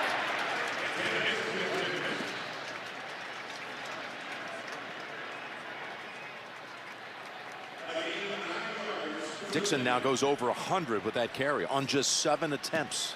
7 for 101. It's just shocking in the NFL that you can just come out and run the ball and get 10 yards. I mean, what are they averaging today? They got 243. Okay, that's on 29 attempts. That's on you then. I'm gonna let you do the That's math. about 8 per carry, roughly. Here's Jackson. I mean, that'll hurt the average, but pick up a first down. Did you even think there's a chance right there that there's like, oh, they won't get 2 yards? Everyone on earth knows you're running it. It's like it used to be like, oh, you got to keep them, balanced, and it's just constantly pulling the left side of this line. Hurst just pulled 10 times in this game, I bet, and Stanley even pulled on that one. You set it downs at the 22. There he Marty is. Morningwig. Marty Morningwig and Greg Roman together are coming up with an incredible plan on how this, and they just keep motioning guys back. I bet you he even motions back again. Oh, shocking. Up the middle with a gain of 3 for Edwards. Back to this coaching staff. And we're visiting with them this week, talking to Coach Harbaugh. How fulfilling is it to come up with something that no one else is doing in the league, and it's sustaining itself? This is the 7th week of running it, and no one's been able to solve the riddle so far. Well, and the hard part is they have good players. So, Marty Morningwig, John Harbaugh, Greg Roman, these guys have put this together. But now you got to start to say, they've done a lot of stuff against it. These players are dominating the line of scrimmage, and you have good, talented football players. 2nd and 8, Jackson has to take a loss of 1, hit by Peppers. Update time. Back to the studio. Vikings are in with the win. Yeah, a little fight here for Kirk Cousins and Stephon Diggs. 2-yard touchdown pass, 12 plays, 92 yards. They inch closer to the Bears. Bears still lead 13-10. 1:51 left in the third. Back to Jim Nance. Okay, so the Bears lead by 3, but all they have to do is look up and see that the Rams are winning 38-10, so they're not going to be able to overtake them for the 2 seed, so they've lost a little incentive as Jackson is taken down for a sack at the 26 by Jamie Collins. Same way they got off the field earlier. It's all-out pressure. We call it cover 0, which means everybody has no help. And you have to get the ball out of your hands, Jackson, because they cannot block that guy. He's 1 extra. We got a Brown defender on the field back at the 5-yard line. It's Randall.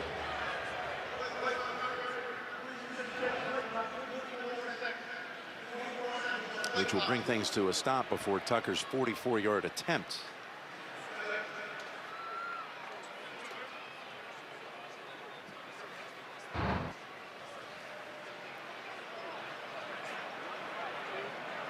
Randall picked up in that trade with the Packers in the offseason. Sent last year's starter for the Browns quarterback, Deshaun Kaiser, to Green Bay. He saw action today, and that one the bulk of the way as Aaron Rodgers was concussed early. So here's Tucker. He's 2 for 2 today, 38 and 35. Trying to finish off a drive that lasted over 5 minutes to make it a 2-score game again. Cook on the hold. Morgan Cox snaps it back, and the kick by Tucker. Once again, it's good. His 34th make of the year. 23-14 Baltimore.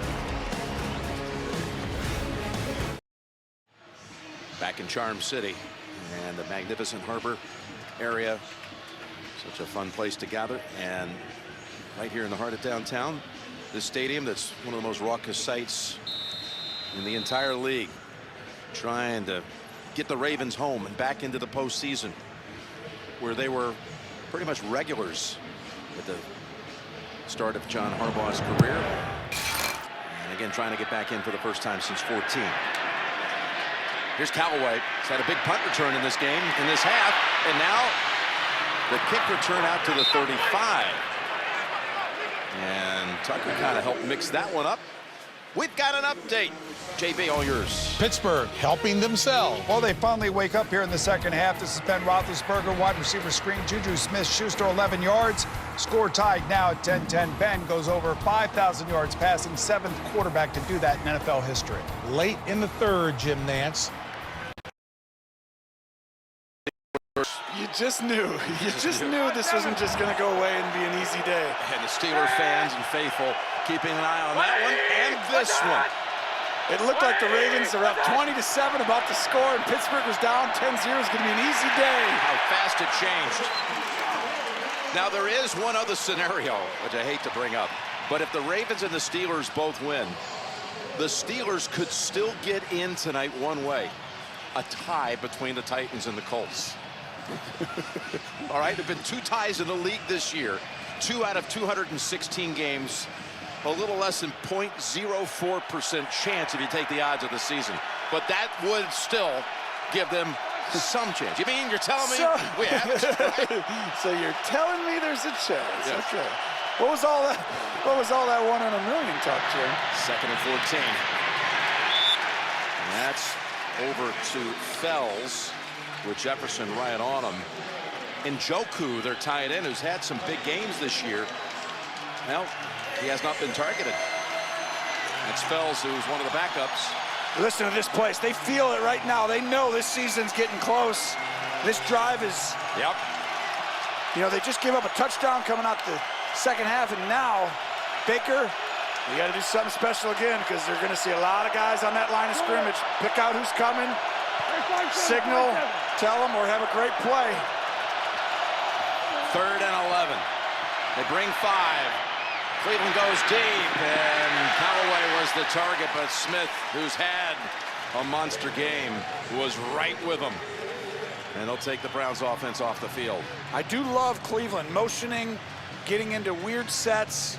It's how you throw off Baltimore. They've got to communicate because they got such exotic pressures that you can get one that's busted once in a blue moon. And it hasn't happened very often this year, but Cleveland has done it. Tried to do it again. Baltimore was ready. Fourth punt of the day for Coldwell. And another fair catch. Pulled in by Cyrus Jones. 45-yard punt. Well, there's a name in this game that has ties to both Cleveland and Baltimore, the Hall of Famer, one of the great credits to the game, Ozzie Newsome, the general manager and executive vice president of the Ravens. This is his last season as the GM for this team. Of course, he made the Hall of Fame, still holds the record for most receiving yards in Cleveland Browns history. Their first-round pick 40 years ago. And he's built, I mean, remember his first 2 picks? Well, he had 2 good? first-round picks, and they both became first-ballot Hall of Famers. Jonathan Ogden and Ray Lewis. Of course, he got into the front office right after his playing career ended. He played for Cleveland 78 through 90. In 91, Art Modell said, "Hey, you're staying with this franchise," and he did. He came into the front office, and once the franchise migrated to Baltimore and his responsibilities grew, and my goodness, what he's done to lead this franchise to 2 Super Bowl titles in Baltimore. He's really almost one of those rare 3 or 4 guys that come to mind right away. It's like a standard you're trying to find as an owner. That's the guy you want. That type of vision. Flag down as Snead. And I do think he's the rare guy that I think there's 3 ways, and I'm not going to tell you the other 2. Those are my secrets for you, Jim. Okay. But one of the ways to win in the NFL and really separate yourself is your ability to evaluate talent and just watch tape and be better than others at figuring out who's going to be Pass better. interference. Offense number 15. Blocking downfield. 10-yard penalty. Replay second down. And I really think that that's a gift of his ability to look at tape, see who's going to be good. And this call is very much disliked here not in the well stadium. received. Now you're going to hold out on me? You're not going to give me all the secrets to success? No. I actually have no secrets to success. Just how to win football games. Oh, he was just running a slant. They called Crabtree for blocking. Just a slant and a flat route. Back to the 12-yard line, 2nd and 19. Another big run for Dixon, who's been averaging about 13 yards a carry, and that goes for 7. Down to Tracy. Jim, 2 defensive starters in the locker room for the Browns right now. Defensive tackle Larry Ogunjobi, who we saw took the helmet-to-helmet hit with his teammate Jabril Peppers.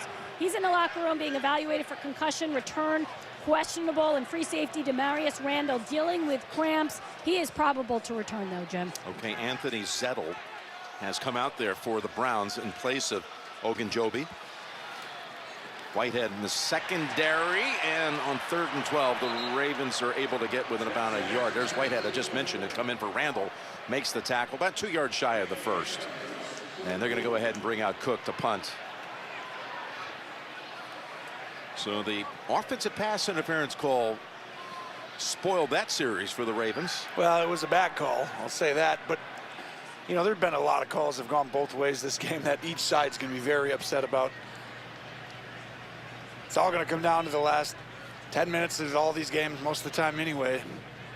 Ups and downs, just got to stay level-headed and go try and win the game at the end. Here's Cook, who just recently had his 1,000th career punt. Been a good one for a long time. Off the second hop, it's Callaway. And steps out after about a 5-yard run back.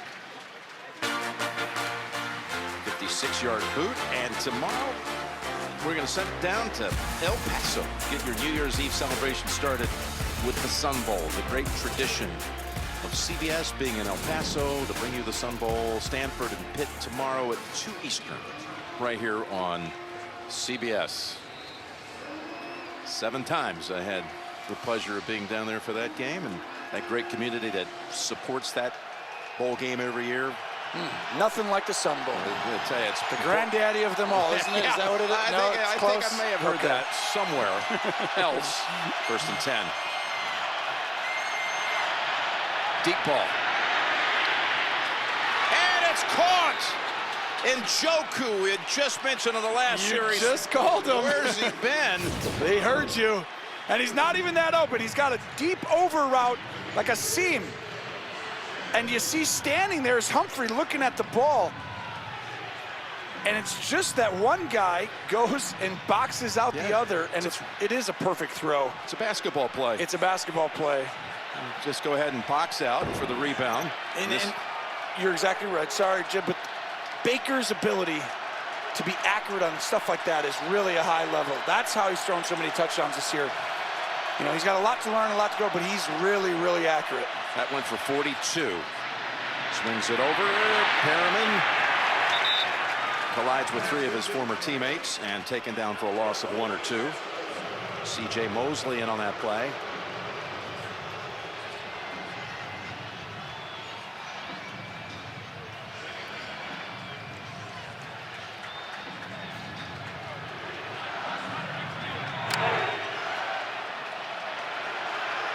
Ball at the 37.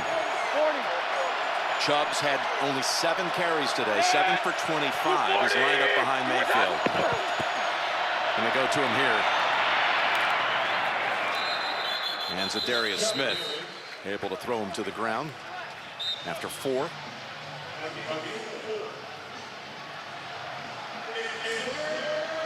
Chubb, who's become a 1,000-yard rusher on the season earlier in this game. Cleveland's first since Peyton Hillis back in 2010.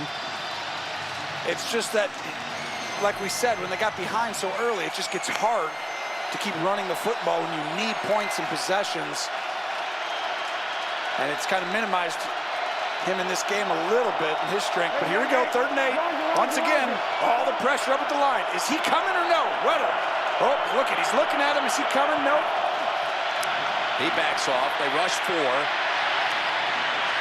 Pass near the first down yardage, and he's got it. That's Higgins, who he has a good rapport with.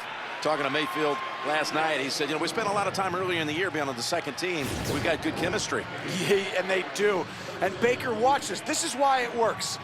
His feet aren't ready to throw here, and he has to get it out so fast so his player can run with it.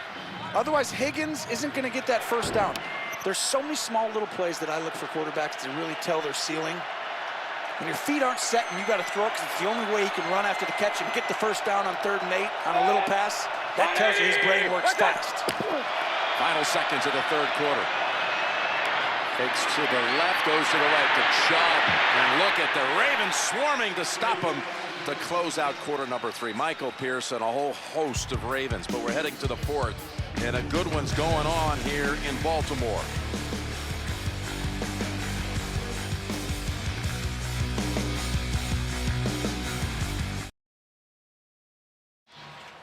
"15 minutes to go in regulation here. The Ravens, with a win, would take the AFC North. Cleveland driving to start the final quarter. A 2nd and 12 with the ball at the Baltimore 24. Browns hanging in after getting run over in the first half. As far as a ground attack by the Ravens. Mayfield in all kinds of trouble. Oh, and he takes a punishing blow back at about the 35. He could not wiggle his way out of that one, and the flag is out.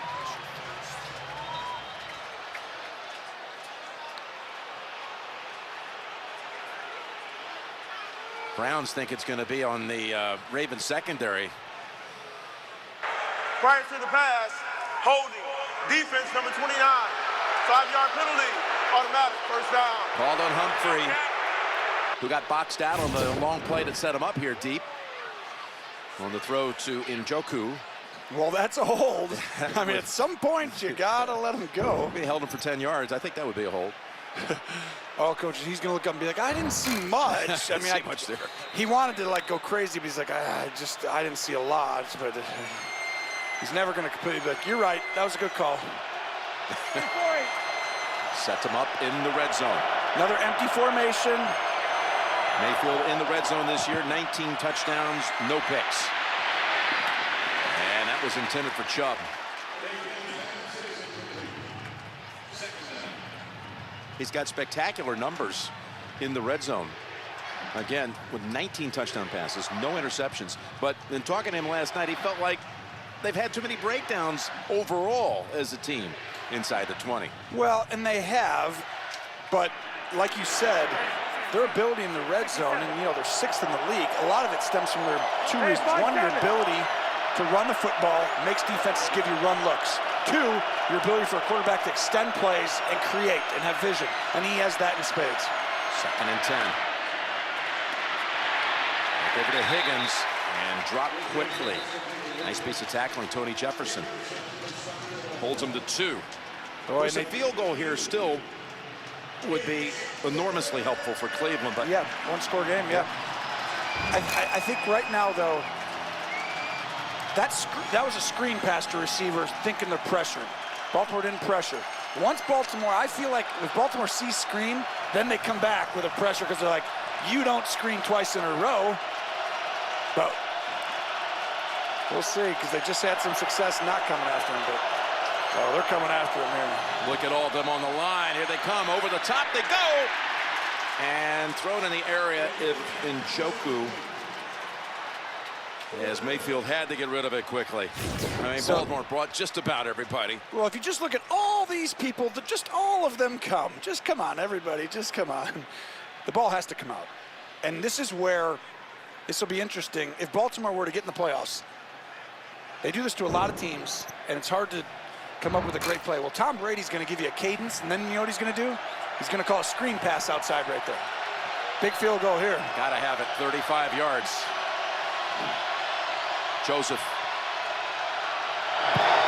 And that kick is good. Bring it down to a 1-score game at 23-17.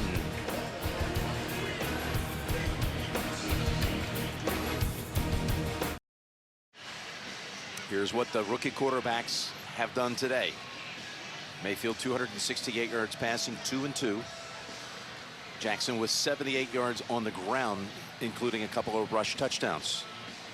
And Jackson and the Ravens about to get the football back just inside 14 minutes to go. Both impressive young men though, aren't they, Jim? I mean, you're really you see their unique abilities. Well, you look at the draft and you see what Darnold is going to be. You've always been high on him with the Jets. That was not a great day today for him, but in recent weeks, he's showing you what he's got. Here's the kick. Willie Snead's back deep, by the way. He's not had a kick return this year, and he's going to take it at the 4. Gets hit early, and he's down at the 15. There was quick contact on him. But you got to give credit to John Dorsey, right? Big time. I mean, this is as good a draft, and to bring in what he brought in here this year has really changed this culture around.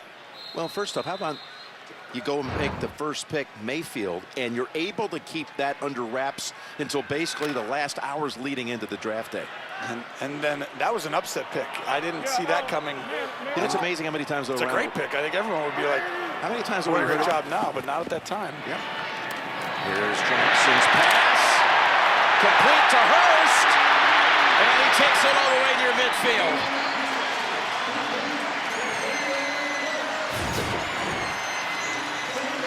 Well, just watch right here, Snead.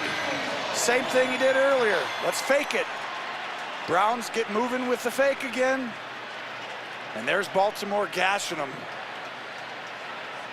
Great job by Hurst finding that spot earlier. It was Willie Snead. Boy, Hurst able to fight off a tackle like he didn't even get any contact on him. He just absorbed the hit and kept on going. That's kind of what you do. Yeah. Really, when people don't know that. Here's Jackson keeping it. And he falls at the 45. Picks up 6.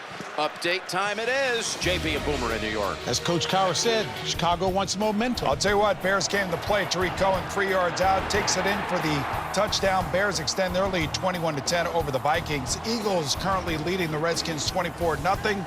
If the Bears lose and the Eagles win, they will make it to the playoffs. Jim Nantz. Yeah, the Vikings in with a win, but they're down with Chicago scoring that touchdown to go up 10. That is, we need to talk about that after this play, Jim. 2nd and 4. Quick toss wide of the mark. Well, it's an interesting thing if you're the Bears and you end up losing. Of course, you still got Seattle, Arizona out there that could change the seeding, and that's a tight game tied at 21. But you could end up, if you're the Bears, if Minnesota comes back and wins, you could end up hosting them next week at Soldier Field. It's almost one of those rare cases where it's like, okay, we're playing this team next week if we lose. Do we love this matchup? We could rest our guys. We could possibly just most likely play them next week. Or we could beat them and knock them out and play someone else. As a coach, do you even think that way? They do. They just don't admit it. 3rd and 4. And it's Dixon. And he stretches out. He's going to be short. By the way, the Steelers have just kicked a field goal with 8.5 minutes to go to take the lead on the Bengals at 13-10. Baltimore needs to win this game. I think the Steelers are going to end up winning that game, even though they're in a dogfight, it looks like. Baltimore is going to have a 4th down possibility. What do you do? Check the spot on this one, Tony. First down's right on the 41. Dixon is just short. Short of it there. In fact, they may have gotten still even a favorable marking. Well, you're going to go across the way. Yeah, because he's down right there. Oh, yeah, you're right. If they got the first here, Cleveland might want to challenge this. Oh. I think that was. I don't think that was marked properly. You got to challenge this one. I mean, you could see that he was down about a foot short of the 41. His knee's down there. So A, the ball doesn't get there. B, he was down even shorter than that. And they're not gonna. They're gonna snap this. Okay. They go on with it. And Edwards takes it for 5. And let's get the update on that Steelers story. Back to you, JB, in the studio. They're keeping them.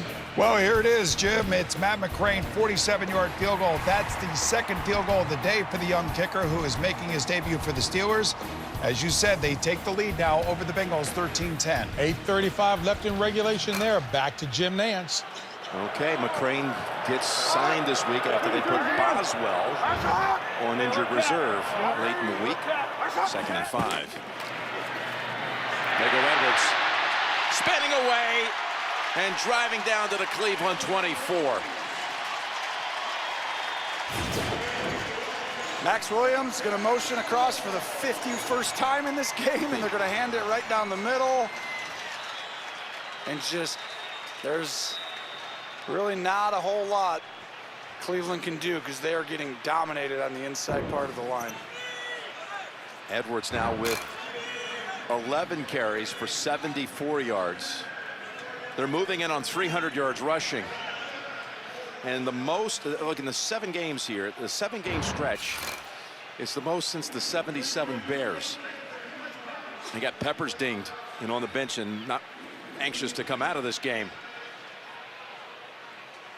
So back to the Walter Payton-led Bears of 77. You talk about a 7-game span of dominating on the ground. Well, when you mix scheme, you mix talented players, you miss a quarterback, and you mix in-season quarterback change, it's hard to get a ton of tape. There's no off-season study on it. There's Dixon. Nice little jump cut to avoid the loss. Picks up 2. Already deep into field goal range here with a chance to take this back up to a 2-score game. I love what Cleveland did there. Watch this adjustment. See the D-line? Now watch before the snap. Here we go. Everyone, this is the play we're running. I'm Baltimore. I'm going to run this. Oh, they just all of a sudden went way down, condensed the line, and now all the blocking scheme that they communicated was gone. Did it again right here. Fake it this time. Jackson with pressure, able to throw it across his body and find Andrews. Nice play by Lamar Jackson.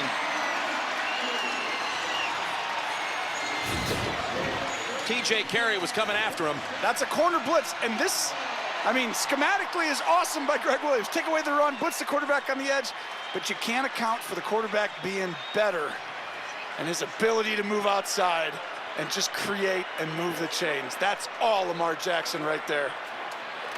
And and Andrews knows it. That was fantastic. 1st and goal. Right at the 10.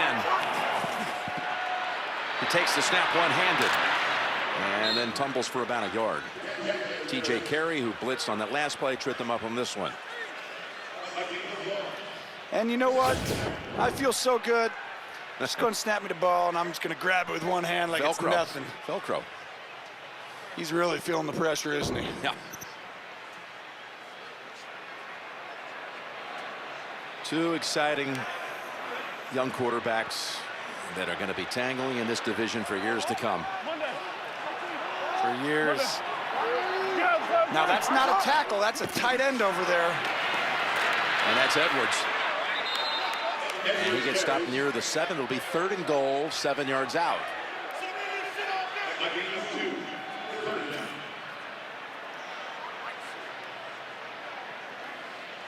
Baltimore doing a good job. You see Peppers come back in the game. Good to have him back for a critical 3rd down if you're Cleveland. And you gotta, you know, right here's really this rare position where it's like they may hand this ball off. It's the only team in the league who might just say, we're gonna hand the ball off on 3rd down and go from the 7. Well, maybe Jackson will keep it the way he's been going. That was gonna be a run. Timeout called by Baltimore. First charge timeout, Baltimore. It's been a 5.5 minute drive to bring the clock down to about 8 minutes. And there's John Harbaugh. I want to give him credit. I think he's not underrated, okay? But there's a little bit of talk here and there about him as a coach, coming back or not. And to me, I really believe he's one of the top-end coaches in the National Football League. What he did, he told his defense and Martindale the vision that he wanted for this defense. He goes, this is what I want to do. I want to do this on defense. I want to start doing this. And he went out and said, nope, do it this way. Do it this way. He deserves a ton of credit for this defensive philosophy and what they're doing this year. That was him in the offseason. And you know how much time it took to change terminology and some of the stuff to get it? And then Martindale and him did it together. Everyone knows about their offense and what he's done, but that. All right, somebody jump. And on the far side, his first signal was against the Ravens, but his call's on a summit. Sean Smith now will settle it. False start, offense number 89, 5-yard penalty, man's 3rd down. Just to tag your comment on Harbaugh, before this stretch of 5 wins in 6 games, you see the little bobble coming here on Andrews. He did. Before that, there was all this talk that maybe Harbaugh and the Ravens would part ways. And then once he figured out this new scheme and approach last half of the season, they said, hey, we're re-signing him. We're extending him. They should. If he had gone on the market, if they had parted ways, he's number 1. He would be snapped up in about 2 seconds. Like if I owned the team, I'd hire him. He's as good as you're going to get. I can promise you that's anywhere out there. And he's thoroughly impressive. Now 3rd and goal all the way back at the 12. It's Jackson. Take the handoff to Montgomery and takes it to the 5. And Tucker is going to attempt a 4th field goal of the day. Would like to welcome those of you who were watching Kansas City and Oakland. The Chiefs trounce the Raiders today 35-3 to lock up the AFC West and the number 1 seed in the playoffs coming up on the AFC side. So you're going through Kansas City is what you're telling me. That's going to be a very difficult place to play in January. Although through the years it hasn't always been the case. It has gone the Chiefs' way. They've had some bobbles. Yeah, they haven't had Patrick Mahomes there, though. And Tyreek Hill. Here's 23 yards to make it again a 9-point margin. High snap. Cook did a good job getting it down. And Tucker's 4 for 4. 7:20 to go. Got a half a quarter to go.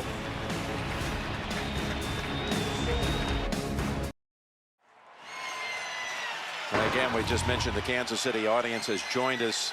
The 1, 2, 3, and 5 seeds are all set. We didn't have any seeds set coming into this Sunday. Now we know KC's the 1. Patriots are the 2. They've got first-round byes. In the Patriots' case, a 9th straight year. Houston to host a game next week against the winner of Indianapolis and Tennessee. That's tonight. And the Chargers are locked in at the 5 and will go against either Baltimore or Pittsburgh. Of course, I mentioned the Pittsburgh tie scenario, but I don't think we'll have to go back and talk about fractions on that one. But Cleveland, you got 7:20 to go. You've shown flashes here of getting your act together offensively in the second half. What do you think we're going to see here with a half a quarter? You're going to see them get an empty formation, or they should, because that's all their big plays have come from something like that. And honestly, I think you got to just Baker's going to have to like move around and make plays and do something, you know, a little bit unique, and not for him unique, but I just don't think you can just systematically go up and down the field on this Baltimore defense. You got to create big plays. And of course, let's come out and hand it off just to the right. They got to play action this with everything you got. There's your play action. They pick up the blitzer and they dump it off. Njoku sheds a tackle, takes it near the 40. That's a gain of 14. Brought down by Terrell Suggs, who's playing in his 229th game today and sets the Ravens franchise record. That's one more than Ray Lewis ever played. You had a visit with Ray Lewis before the game? Yeah, I was going to say, it kind of reminds me of like Jordan and Scotty a little bit, right? Where it's like, you got Ray Lewis, he's Jordan, and Suggs is Scotty, but they were both like on the dream team. And great job by Njoku to make something out of that. Here's the handoff. Chubb breaks the tackle. Mayfield trying to get out to throw a block that's not going to be necessary because Owasso tackles him for a big loss. Last week's AFC Defender of the Week, Patrick Owasso, had 9 tackles, 2 sacks, and a forced fumble against the Chargers. Gets a tackle for a 5-yard loss. This is the drive for Baltimore right now. Look at that in this half. Shutting Cleveland's run game down completely. You do not want this game. Cleveland, you do not want to let any points go on the board on this drive. Don't make it come down to a Cincinnati miracle like last year. And now you see the 4 wides out of empty. They've hurt him with this. Here's the snap. Mayfield goes underneath. Njoku again trying to break tackles. And he's able to get it out to about the 40. It'll set up a 3rd down, 3rd and 8. Do you think they're in 4-down territory yet? Inside 6? Absolutely. You're in 4-down territory. Unless you're trying to catch a flight. By the way, that loss for Chubb of 5 yards, he lost his 1,000-yard season. Oh, that hurts. And he's not going to get another opportunity. Probably not. He went from 1,001 to 996. Oh, Baltimore fans, you're going to come after this guy in this play. Your seasons are getting close to being on the line. You're going to be who you are. Here come the Ravens. Mayfield's pass caught. Landry tiptoeing, and he's finally whistled out. They mark him actually back at the Baltimore 47. Just an outstanding throw. This is the corner he's looking at. He's got to stare at that guy.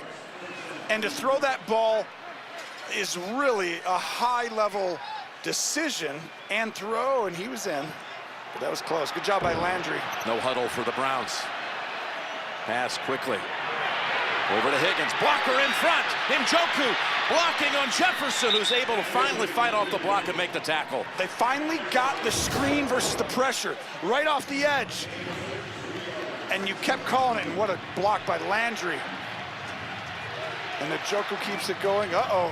33 yards on the play to Higgins. And quickly they're coming back to the empty formation. Mayfield over 300 for the 2nd time this year against Baltimore. He comes up, he says, they're not pressuring. Here's the thing. Come to the backfield, running back. Call a play and snap it. Mayfield, draw. It's Johnson. Inside the 10 and out of bounds at the 6. So Mayfield goes over 300. A Ravens defense that has now allowed just 3 300-yard games on the years. You see Johnson take it to about the 6. The 3, the throw for 300. Mahomes, Mayfield, Mayfield. Some good young talent in this league at the quarterback position. And, oh, I'm telling you, this has an eerily feel. I think this team's different. But I'm telling you, if they score a touchdown here, Baltimore, they need to close out that game then on offense because they can't give it back to them. 2nd and 3 from the 6. Mayfield's pass caught. Fighting for it down to the 1 is Landry. And on 1st and goal at the 1. Just a motion across and a simple route to the sideline. But the accuracy of Mayfield, see that off his back foot and how perfect on that side. Spun it pretty good too. Yeah, and he does it so the receiver can run after catch.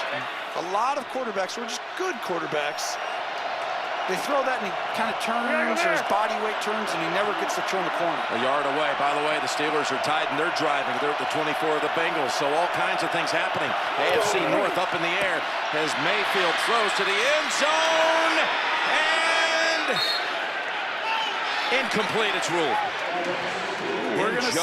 That was really came close down with it. I guess the body was out of bounds, they ruled. This close to the rookie touchdown pass record. Here we go. Let's see. Oh, it's the ball. He's in bounds. It's if the ball is moving. It is. Yeah, he didn't have that. Oh, does he not? I don't think he had it. Well, he's got it pinned against his body, against his hip. Do you want to risk losing a timeout you might need later? Or do you trust just a second and goal, you can save the timeout? I think I would lose this, so I would wait. I would not challenge this. But if you're going to take a timeout, you challenge it. Oh, they call a timeout. If you're gonna call a timeout, go ahead and just challenge it. Well, that's the correct play. If you're going to, don't call a timeout. Obviously, you're going to challenge it. It's close enough to do it. I just don't think it's gonna be considered a touchdown. So we saw the signal for a timeout first, then he threw the challenge flag, and he's going to go back and say, well, I was trying to challenge it. Yeah. And they should give that to you. I feel like that's one of those, yeah, I get it. I know what you meant. Yeah. Well, you don't want to lose 2 timeouts out of this. It was a great effort by Njoku. So far, the refs haven't told us anything. No, and it does not appear that it's... Cleveland elected to not challenge the ruling on the field. 30-second timeout, second down. Whoa. So they did not issue the challenge. They just took a timeout. We need to talk to Gene then, right? Gene Steratore, what do you think of that? What happened? I agree with what both of you said. If we're going to use a challenge or a timeout, you might as well challenge it to get a chance. I think it's incomplete, but if you're going to waste the timeout, get a challenge out of it. There's a touchdown throw to Callaway as Mayfield just zips it in there. It's a screen pass, and the play is made actually by Higgins. 81, watch, I'm going to block you. No, I'm not. You don't hit him. You make him feel like you're going to pick him, and then you just make him go over the top of you, and that gets Callaway open for a simple screen. His 5th touchdown of the year, but the bigger headline is that Mayfield now owns the all-time NFL rookie record with a 27th touchdown pass. Extra point is delivered with 3:24 to go. Oh my goodness, it's gonna come down to the wire. Did you expect anything else? Nope.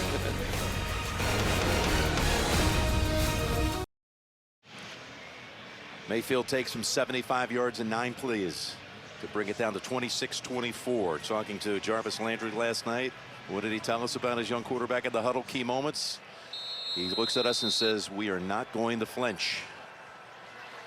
And they certainly didn't on that possession, even though maybe they thought for a moment that that was a touchdown to Njoku. What must have happened just to clean that up is they must have gone over and said to Williams, no, you call the timeout first. So if you want to challenge it, it could cost you a second if you lose the challenge. And he just went ahead and took the timeout. Yeah. And left it at that. And it's over the head of Ty Montgomery. Well, here we go now. Lamar Jackson, all you have to do is have the fate of your team's season on your shoulders, as no one knows what's going on in that Pittsburgh game or how that's going to play out. I think they're probably tied right now, but here it is. Lamar Jackson, you ran the football. I think you stick with what you do. The problem is Cleveland made an adjustment that I loved on the last drive, reducing the front right before the snap. The D lineman starting wide and then moving down. Let's see if they do it again. Start wide, the D line, and then move down. There it is. And then you send the outside 2 guys, him and him. Hand off to Dixon. And with that carry, they now have 296 yards on the ground. Can this team that's been so dominant running the football. Can they grind out the last 3 minutes and change to win the division? I think that's why you want to be able to run the football as a head coach, because you can close games out and it makes life easy on everybody. However, this is going to be difficult if they continue to run this front, which I think they're going to do on every play. You should know what you're getting, though, so you should be able to have an answer for it. Montgomery is the running back. He gets the handle. And he's tackled down. About 5 yards short of first, third down on the way, and we're on our way to New York for an update. Steelers needed this. You know, Matt McCrane showed up Friday to the Steelers. He's kicking for them today. This is his third field goal of the day, a 35-yarder. They take the lead 16-13 over the Bengals. Under 2 minutes to go. Bengals have the ball. Back to you, Jim Nance. Okay, Cleveland took a timeout after that carry by Montgomery, so stopping the clock with 2:41 to go. Thank you, JB, Boomer, for all the great updates today. 3rd and 5 it'll be from the 30. There's a lot of Ravens fans right now very nervous on this play, because you're usually passing the ball on 3rd and 5, especially with your season on the line. You feel like they'd have to this time. The corners come up for the Browns. Here's Jackson. Oh, sloppy pitch, and Montgomery falls on it back at the 24, and Cleveland's getting the football back. That is the issue with being a running team. If they do solve with a front, it's the same look 3 plays in a row. It takes away what you do. Myles Garrett made a big play. He busted up this play. We're going to come after Jackson there and force the panic pitch. And even with a good pitch, it wasn't going to get there. It's going nowhere. It was really Cleveland's adjustment. Give Greg Williams in the last drive or two. And now you rely on the #1 defense in the league against Baker Mayfield, who's thrown for 341 against you. 2 minutes to go. 2-point game in Baltimore. You want suspense? Pittsburgh's going to win the game. They have just gotten the ball back inside of 2 minutes to go, holding the Bengals, turning it over on downs. So it's a kneel-down situation there. Steelers are going to win. And the Ravens punt it away with 2 minutes to go. Callaway fields it, 25-yard line. And he is swarmed under after about a 2-yard return. Baker Mayfield trying to play the hero role to go into the offseason with a winning record for a franchise that was 0-16 just a year ago. Well, Jimmy Haslam hired John Dorsey. Great job. Dorsey picks Mayfield. Great job. And here we go. Baker Mayfield, you get the ball. Chance to send a division opponent home, end their season, and send the message to the world that the Browns win 4 in a row and we're coming in the future. They've got 1 timeout and 1:49 on the clock. Mayfield's pass thrown behind Perriman.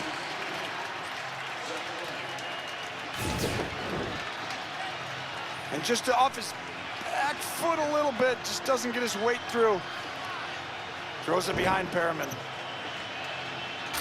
Now, Baltimore was in this situation against Kansas City at the end. And if you get an end-of-the-game situation on a 4th and 9, they didn't go all-out pressure against Mahomes, and he created. I think if it gets to that point, I think you're going to see him send everybody at Baker Mayfield. Weddle backs off the blitz. 2nd and 10. Mayfield buying time. He's dangerous here, and the pass is caught by Perriman, and it's ruled a catch. Remember, we're inside 2 minutes. He catches it right in front of his old bench. Oh, I don't know. That right foot. The toe tap with the right foot. Is it in or out? Gonna let you just make that call, Jim. Go ahead and tell us. I'm gonna let them give this a few looks.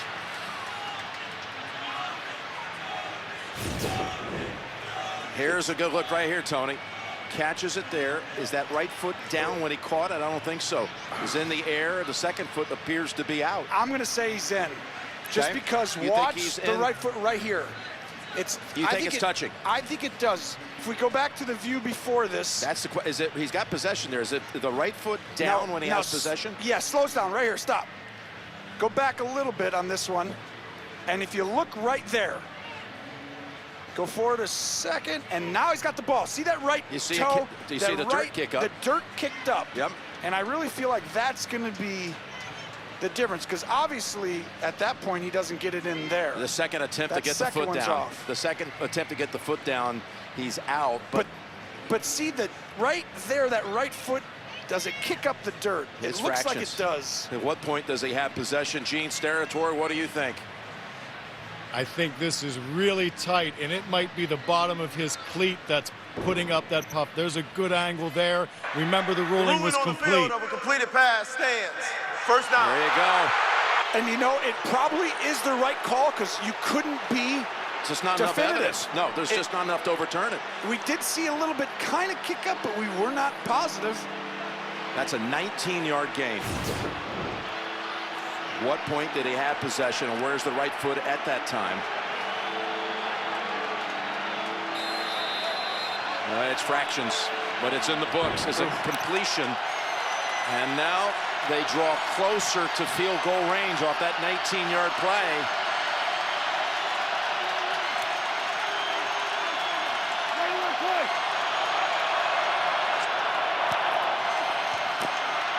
Here's Mayfield down the sideline and over the head of Landry, who wanted a flag. The entire AFC North story is going to be written in this last minute and 35 seconds. You got every Pittsburgh Steelers fan in the world doing the unthinkable right now, cheering for the Cleveland Browns. Trying to see the Browns knock out the Ravens and put Pittsburgh in the playoffs.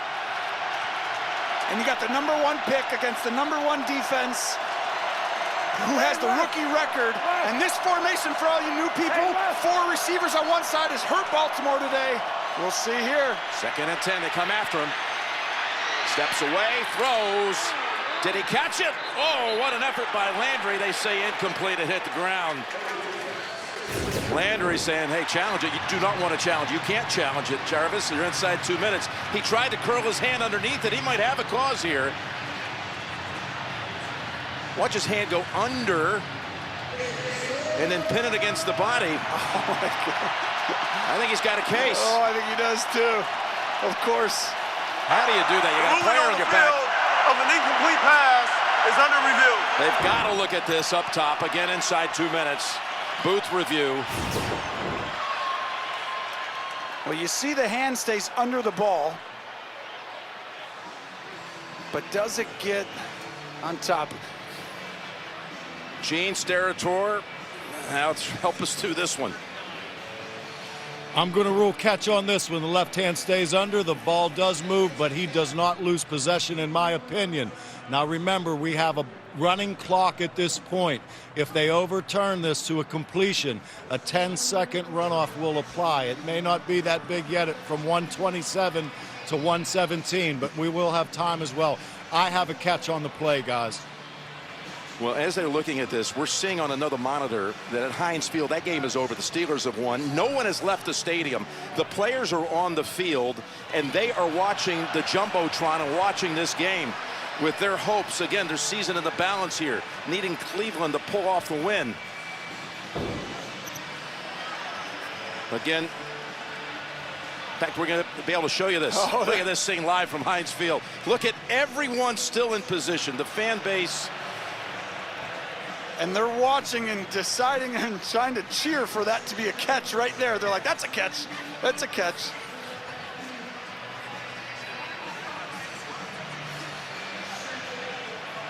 And then you go with the Ravens, the agony of what happened a year ago. Oh, it's literally turning into the same nightmare for them right now. The script's looking very similar right now. This is a tremendous effort, though, to save it by Landry. And he did. I mean, he got the hand underneath. He has the hand between the ground and the ball. The only way you could say that it doesn't is because you see that ball hit that ground. on that way down. So his hand's under, but the ball does right there. Like if there was no control there, but it looks like he has control. Yeah. I know one thing, when we shook hands with him last night when we walked to our production, maybe the strongest handshake outside of Adrian Peterson I've ever seen in the league. Or my handshake. But yes, yeah, you're exactly really right. close. It really was Really the second strongest that you've ever had. I tell you, he's got like those paws that just grab that football. They're taking a long time with us because it's so crucial. Yes. It would put the Browns within, 5 or 6 yards of a possible field goal attempt with still plenty of time to get closer. Well, there's a monster difference, obviously, in field position. But it's 3rd down and 10, or it's 1st and 10 as well. Yeah. And the Ravens season, we're not just trying to build this up. It's on the line.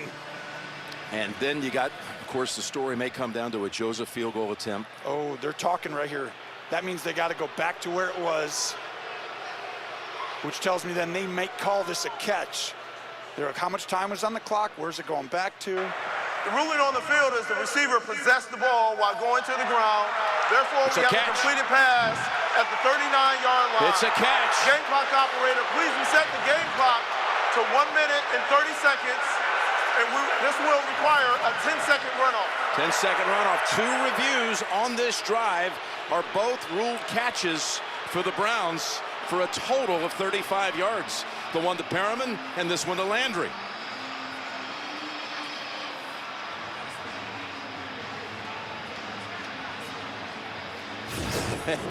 Hey, look at Juju Smith-Schuster over in Pittsburgh after they got the news that was called a catch. Well, you know what he's thinking, right? I fumbled last week in New Orleans. Last week in New Orleans. This would be Christmas just a little late, but I like it. Baltimore, this can happen to them 2 years in a row, can it? At home, having the lead in the 4th quarter. This defense, you want to be the #1 defense in the league? It's time for you guys to stand up right now and put this team on your back and say, we're going to close this out. Well, it's a defense, though, that has surrendered 426 yards today, which is about 200 more than they've been given up recently, and they've seen Mayfield moving in on almost 400 yards passing. So they're taking a long time to explain where the judgment came down, why the call was made with Harbaugh, who's seen 2 reviews on this drive go against his side. 1:30 on the game clock. Cleveland has elected to have a 10-second runoff. By rule, the clock should be reset to 1 minute, 20 seconds. That's what Harbaugh was saying. He says, your 10 seconds didn't run off. Please reset the game clock. Thank you. Cleveland's going to hold on to its 1 timeout. And now the Browns. Watch this. This whole drive from here on out, you're going to see Baltimore just like this. 1 guy back, and you got to decide who's coming and who's not. Here's the snap and the throw, and knocked away without even turning around. Levine denying Njoku. It's a good throw, just perfect defense by Levine putting his hand up. The Cleveland Browns to a man. When we met with them last night, they all repeated the same thing. This is our playoff game. They have 1 minute 14 to write an incredible final chapter to an unbelievable script for the year. 2nd and 10. And that is incomplete to Landry. I'm telling you, Jim, Baltimore has utilized, watch the pressure, it's all out pressure again. And just behind him, a missed throw. But if you're going to look at this, oh, he was open, he missed him. Baltimore's not going to let the Mahomes situation in Kansas City when they didn't pressure with enough guys on 4th and 9. They're not going to let Mayfield, he's going to have to do it throwing it quickly. Here they come racing up. 3rd down pass, batted in the air and almost intercepted. And now it's 4th down. Do you go 57-yard field goal, or do you go ahead and take another offensive snap? Well, if I'm Cleveland, I'm taking another offensive snap unless I have Justin Tucker. We know he could do it. Yes. And they are going to run another play and forget about the Hail Mary kick. I would take a timeout if I'm Cleveland. You know, you have plenty of time. The time is meaningless here. If you don't love the look as a quarterback, I'm like, I can't block this. I'm telling you, Baltimore's coming after you. You got to get this ball out right away. The whole NFL is watching. A 4th and 10, and here they come. Mayfield's pass is intercepted by Mosley. And the Ravens are going to take the division.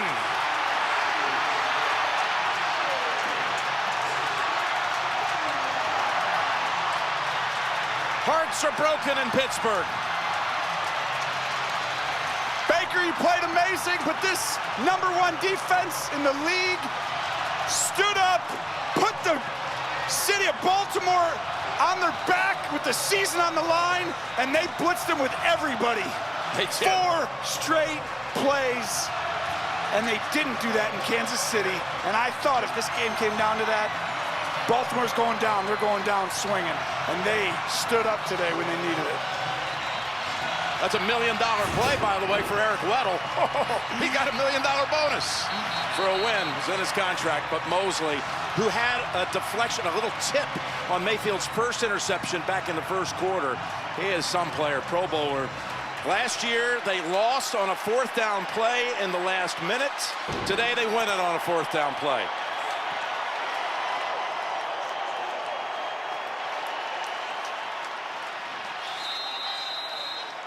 Well, just, you have to understand, this throw was actually great by Mayfield. Mosley is blitzing, the guy who intercepts the ball. But what they do is they say, if you're blocked, he's going to come, and Mayfield sees the guy running. Mosley backs off, and he really had the first down, but Mosley backed off out of there. And here's the Steelers watching the moment their season ended. Right there.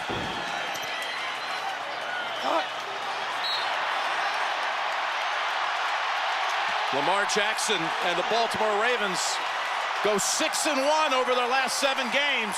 And who's the team you don't want to run into? You've been saying it's this team for weeks. It's just very difficult to go win a game at the end without something incredible happening, and it's very difficult to handle their run scheme. John Harbaugh, he brought this team back, deserves a lot of credit. They were left for dead 7 weeks ago, weren't they? Yes, they were. And they close out, again, 6-1. They're in the playoffs for the first time since 2014. They take the North, the AFC North, for the first time since 2012. I mean, a nail-biter down to a minute to go.